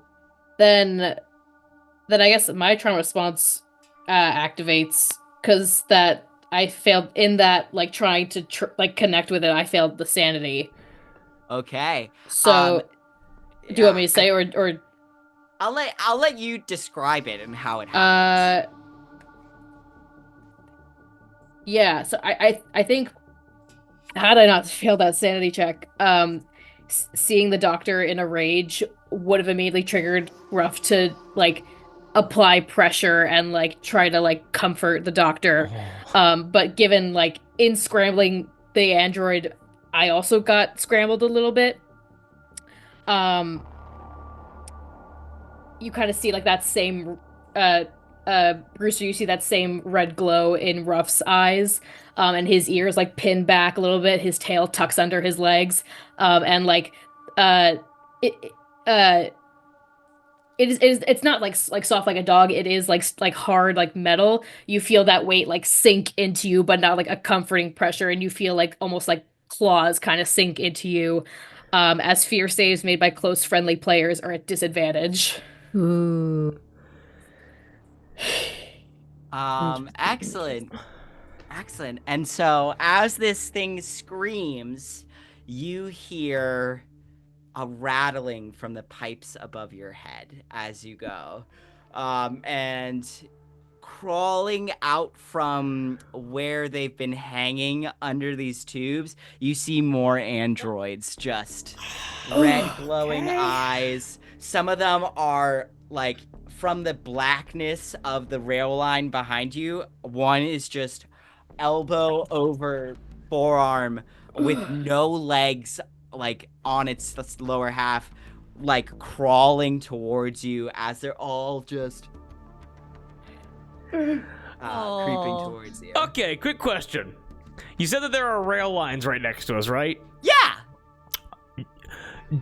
Does it look, with a mechanic's perspective, does it look like these rail cars can still operate? Yeah. Okay. Some of them are still operating, yeah. Everybody, on the fucking things now. We're gonna die here. Okay. Okay. Before, as I'm like running to these rail carts, where the robots are coming out of, can I do? Hear me out. I don't know if this would work. I would like to shoot a flare gun to try and see if I could like hit a bunch of them at the same time, where like it would hit impact and kind of like. Is that how it works? Hey, Dick, real quick. They're made of metal. They're not gonna care about fire. Well, no, but a flare is a flare fire? Yes. A flare Yeah. is a light. It's like an emergency signal. Okay. Okay. Okay. So what it is you shoot it. It's like it's an ignition material. Oh, Or it's I like see. a firework, basically. But would that and the firework and the explosion, the impact Hold wouldn't on, like I'm doing affect something. multiple of them? It could distract them hypothetically. I think Moss is dealing with headphones, but it could distract them hypothetically. It could. Or Bro, do we just run. I'm jury rigging spend- I'm jury rigging the fucking train. Dick, live your dreams. You don't have a lot of time Does- left, so live do you them now. when you shoot, does it expend like ammo or like shots? It does, It's yeah. a fire. The wound I is would a s- fire explosion. I think save it because look where rolling has gotten us. That's so true. Duolingo, no, not now. I think because flare guns are just used in emergencies. Okay, so then before we like hop, okay, so then you We can't hear anything. Cannot hear you, my friend. Oh, sorry, I was on. Oh no, mute. you're good. I fixed it. Everybody's acting at once, so you can do a few like shorts of like, are we going this way? We're going this way. But in the end, ultimately, each of you makes your own choice of what you do. Mm-hmm. Okay. So, Well, okay, just so going then forward. as I'm hopping into the minecart, I'm gonna give my mylar blanket to Luet. And so you can like it helps with trauma. Extreme cold or other trauma, but I want you to wrap it around your wrist. And I'll be like, you wrap that thing around your wrist real tight and put that pressure on. And then like and I hop Dick, I can't be in. doing it. I need my Yeah. hands right now. We can't be doing Hell that. yeah. Stop it! Stop trying to treehouse me. We're gonna die here. I'm hopping in the minecart. Give me two. Okay. I will also do that. Also, Excellent. okay, so hold on. When you say, okay, because we're all saying minecart, is this thing like a train? Like, what is this right now? So it's like a rail car. It's Okay. Oh, okay. It's so it's each of these are like there's some that are just like the cargo part of it, and there's some that are like the driver, like the front car. Okay. And a lot of them are fucked up, but there is one that does a front car that looks drivable. So yeah, you're hopping in there. I'm gonna say this since this is acting under pressure. How are you gonna get? Because it's on emergency power. This is an ancient system of working. You could probably, if the UI is good enough, you could probably figure out how to do it. It just depends on how quickly you're able to do it with all these androids coming at you. So in order, well, first of all, rapidly becoming Frisian with Luit saying, "Just keep him off of me. I gotta get the damn train going." Second of all, the older you get with technology, the more analog it becomes, and so I think Luit. So first of all, Luit has plus 15 to jury rigging, so he's very good at like hot wiring stuff under pressure. Second of all, the older you get with tech, the more analog it becomes. And the reason I'm saying that is because, like, if you know how to take apart an iPhone, you could probably pretty easily work with, like, a 1980s cell phone because it gets simpler the farther back you go. And so, Yeah. Luit kind of knowing a lot about modern day tech and, like, modern day kind of, like, piloting equipment, basically, is like, oh, this shit is, like, so much less complicated than what we're dealing with now. Like, you know what I mean? Absolutely. I'm gonna say, I think because you have that jury rigging, I think you just do it. Okay. I think you do it. Hell and yeah. you Nice. get it online. The androids are gonna, I'm just gonna home rule this because I don't have time to look at the rules. We're gonna see, how fast the androids are. Okay. So, you get it on, Doc and Dick, you close the door shut behind you. Ruff, you are still like your Mhm. fur is standing on end. Yeah. You're and like you know the way that dogs growl without seeming to need to pause to breathe. Mm-hmm. That's like coming out of your mouth right now. Yeah. As Lewitt, you like release the handbrake and you start slowly at first, but then start picking up speed, rocketing down this tunnel. As they rolled a natural 1, so I don't know if that's a good thing or a bad That's a thing. crit success. Yeah, so yes. Sure. So 2 of them latch onto the top. And you see their fingers actually poke through the metal ceiling as they hold on for dear life as you down and down these tracks. You whip past different stations. You are at this point just blindly, going each way. The world coming at you way too fast. This music got real intense real quick. I like it. But don't change it. I like it. And then, okay, so question for you. Short range Yeah. comms. It says it could be surface to surface within 12 kilometers, but it would be blocked by a radio jammer. Is it possible with the short range comms to be able to contact the other team? We immediately have to call for help. It says allows communication from ship to ship within a reasonable distance, as well as surface to surface within 12 kilometers. Okay. Yeah. See, they're not just 12 kilometers. Yes. I'd say that would reach them, yeah. Okay, as we're on the mine carts and there's the robots, Dick into his in his comm system is like, Nemo, I want you all to know there are robots and they're big. Do not touch them. Be quiet. They are coming for you. They are after us. We're gonna die. And Nemo, you from Tuna, you hear back. Okay, keep an eye out for androids. You got it. Thanks for the heads up. Cause guys, this is your job. Yep. Yeah. Twiddling knobs. You said 2 of them had their fingers like poked through Yes. the ceiling, right? How high is the ceiling? It's how high is it's like 10 feet. Yeah. Oh, like okay. 8 feet. It's about the height of like a subway car. Is there something is there like chairs I can stand on to reach the ceiling a little better? There's benches and stuff. Okay. Yeah. I say that you could probably reach up and like access it. Okay.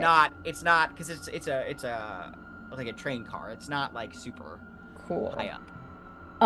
I am going to take off one of my shoes and I'm going to start smacking it against the ceiling to get there to try and like unlatch their fingers. Not the toe shoes. Oh yeah, I established with Okay. Kate during the break that Dr. Bristol was those toe shoes. Okay.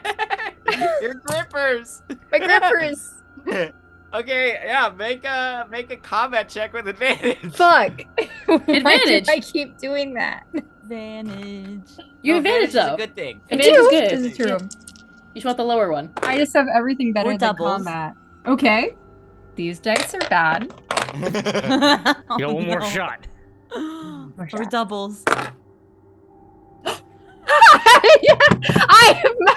My combat is 35 and I rolled a 34. Let's go. Yeah. The toe shoes to the rescue. The toe shoes. They are somehow steel-toed. Like each toe is encased They're in all steel, toe. That's just, perfectly, Yeah. perfectly molded to the shape of your toes. It's actually kind of fucking gross. I made them And myself. you just start.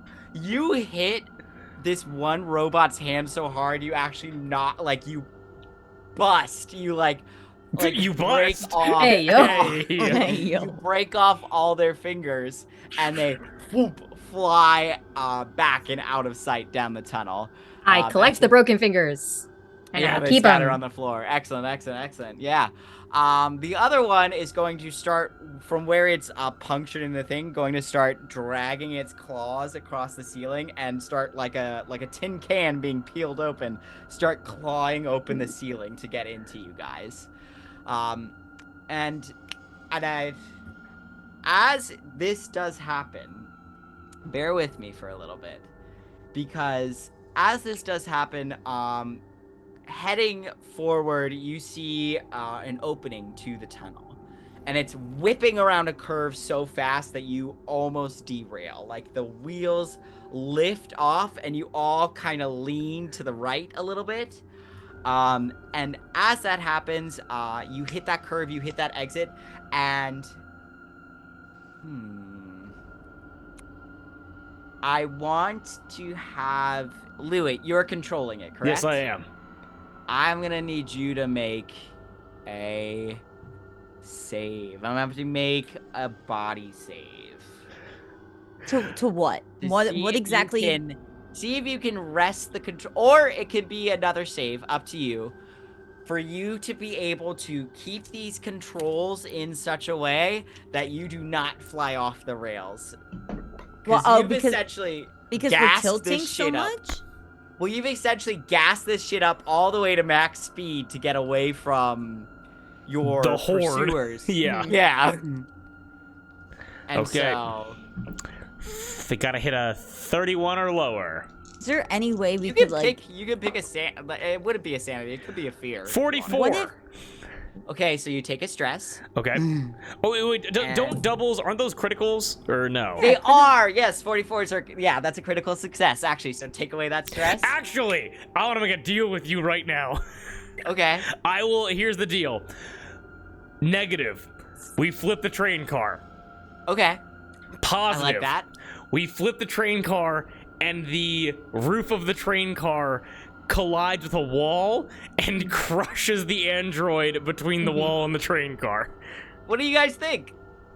I'm okay with that. I like let's it. do it. Okay. Guys, I got a plurn. And You're still gonna, you should all still probably be making a body save, okay? Oh, yeah. Yeah. Because the train car's flipping, but we're all cool with that, okay? Yeah. Yes. All right. Could I you yeah. Could I potentially add my athletics to try because I am so buff? Absolutely. Okay, Absolutely, yeah.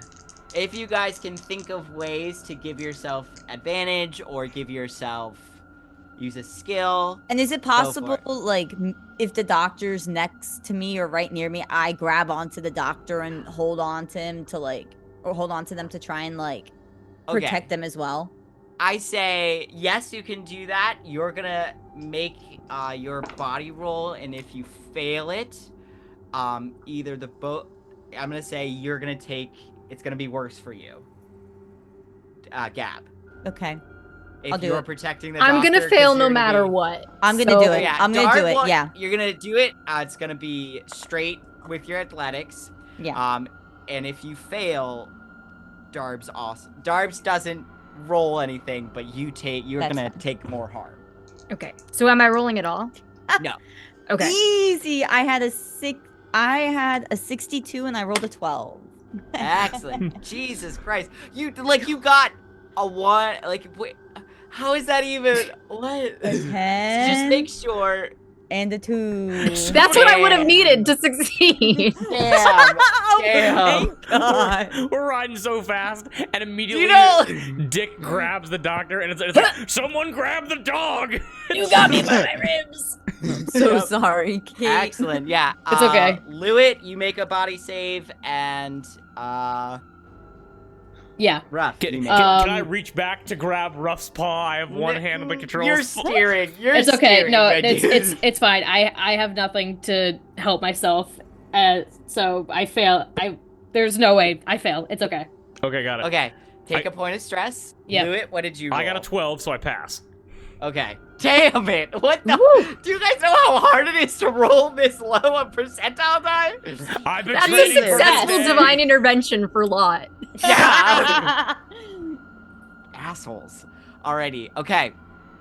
As you fucking tilt and hit this curve and smear this android against the side wall, and in doing so, you fully are lifted off the rails. You go full sideways as you are whipping it, as you are like a top spinning, blast out into this cacophonous open dome space of, like, it feels like it goes for miles above your head, as in front of you are just fields upon fields of barren dusty dirt, and you smash into one of these like these big weird piles of dirt that are here and there scattered all throughout. You smash into it, and Dick and Doc, you both, thanks to Dick's quick thinking, Dick wraps himself fully around you,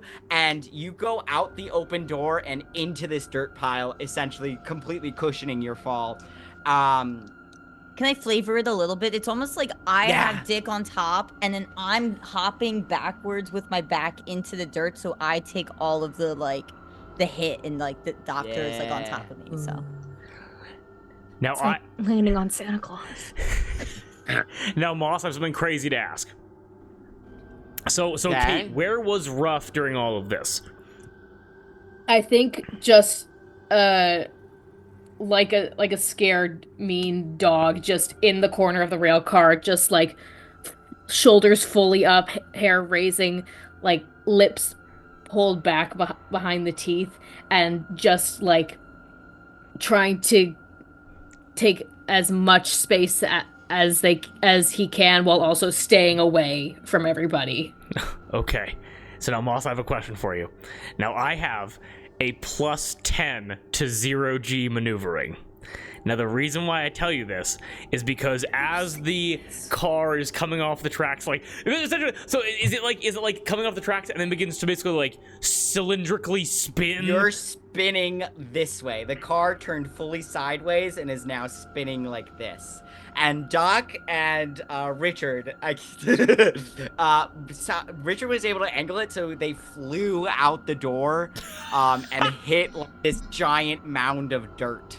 Okay, so if we're spinning using the centripetal force, would I be able to let go? Because there's no more controls for this train. This train has crashed totally. Would I be able to leap and leap and lunge and try to like essentially use the circular force to fly towards Ruff to try to grab Ruff to have like a protective force? Okay. Here's the thing. Wow me. If you do this, you can make it so that Ruff is fine. Okay. You automatically fail your body save. What does that mean again? That means I'm going to make you roll on the panic chart, on the panic table. Okay. I'm also going to hurt you. Okay. Kate, what do you think? I will let you decide. I'm okay with failing. You can let me fail. Okay. All right. In that case, then, I will stay locked in on the controls. I will look back. Lewitt looks back towards Ruff and is like, Ruff, you gotta get over here now! What is Ruff's reaction?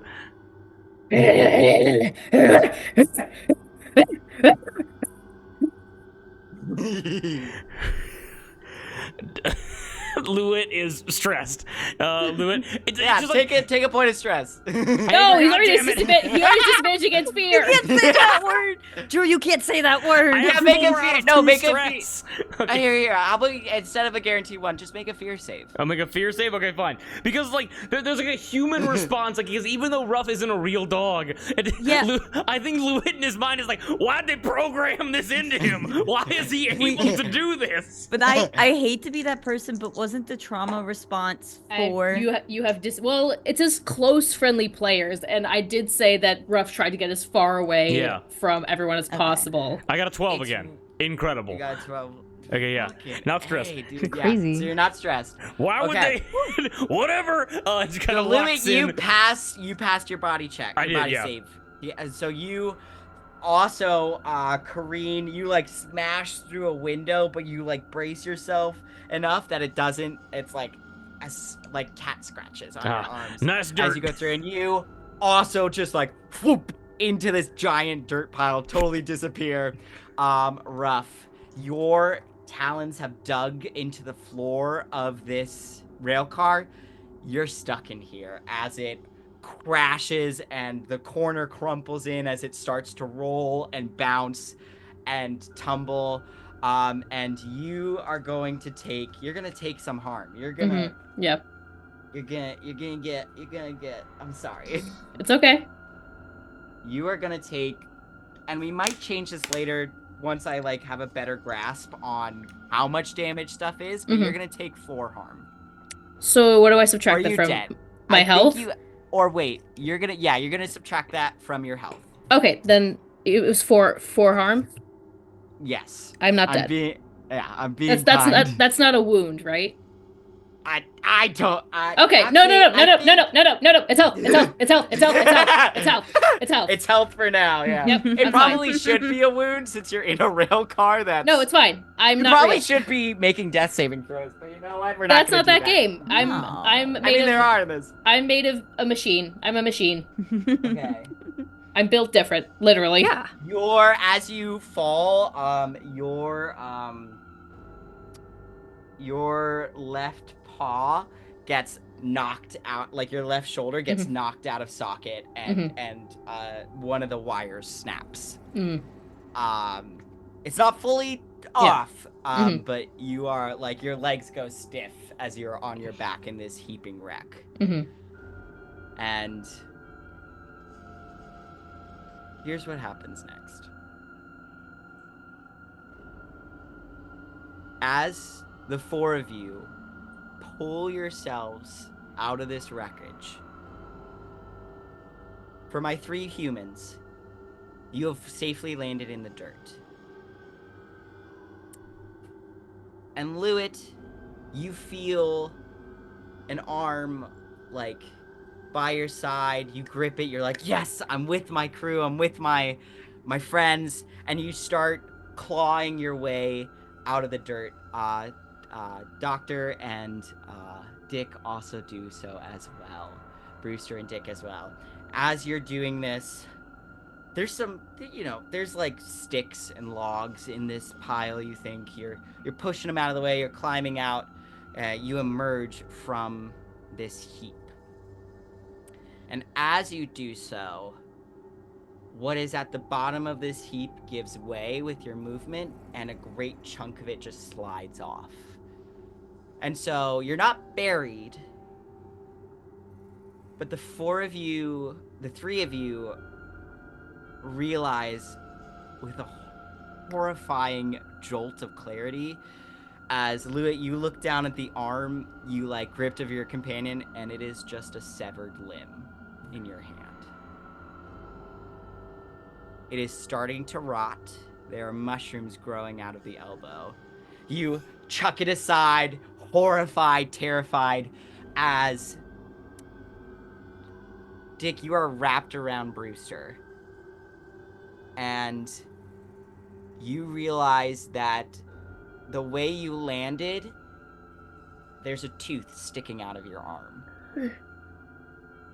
As you climb and claw your way out, you realize that this isn't a dirt pile. It's a mass grave. There are about 50 bodies chopped up and rotting, and you are tangled up in them. And then you look out to this expanse that seems to go on for miles, and you see another hill, and another hill, and another hill, and another hill.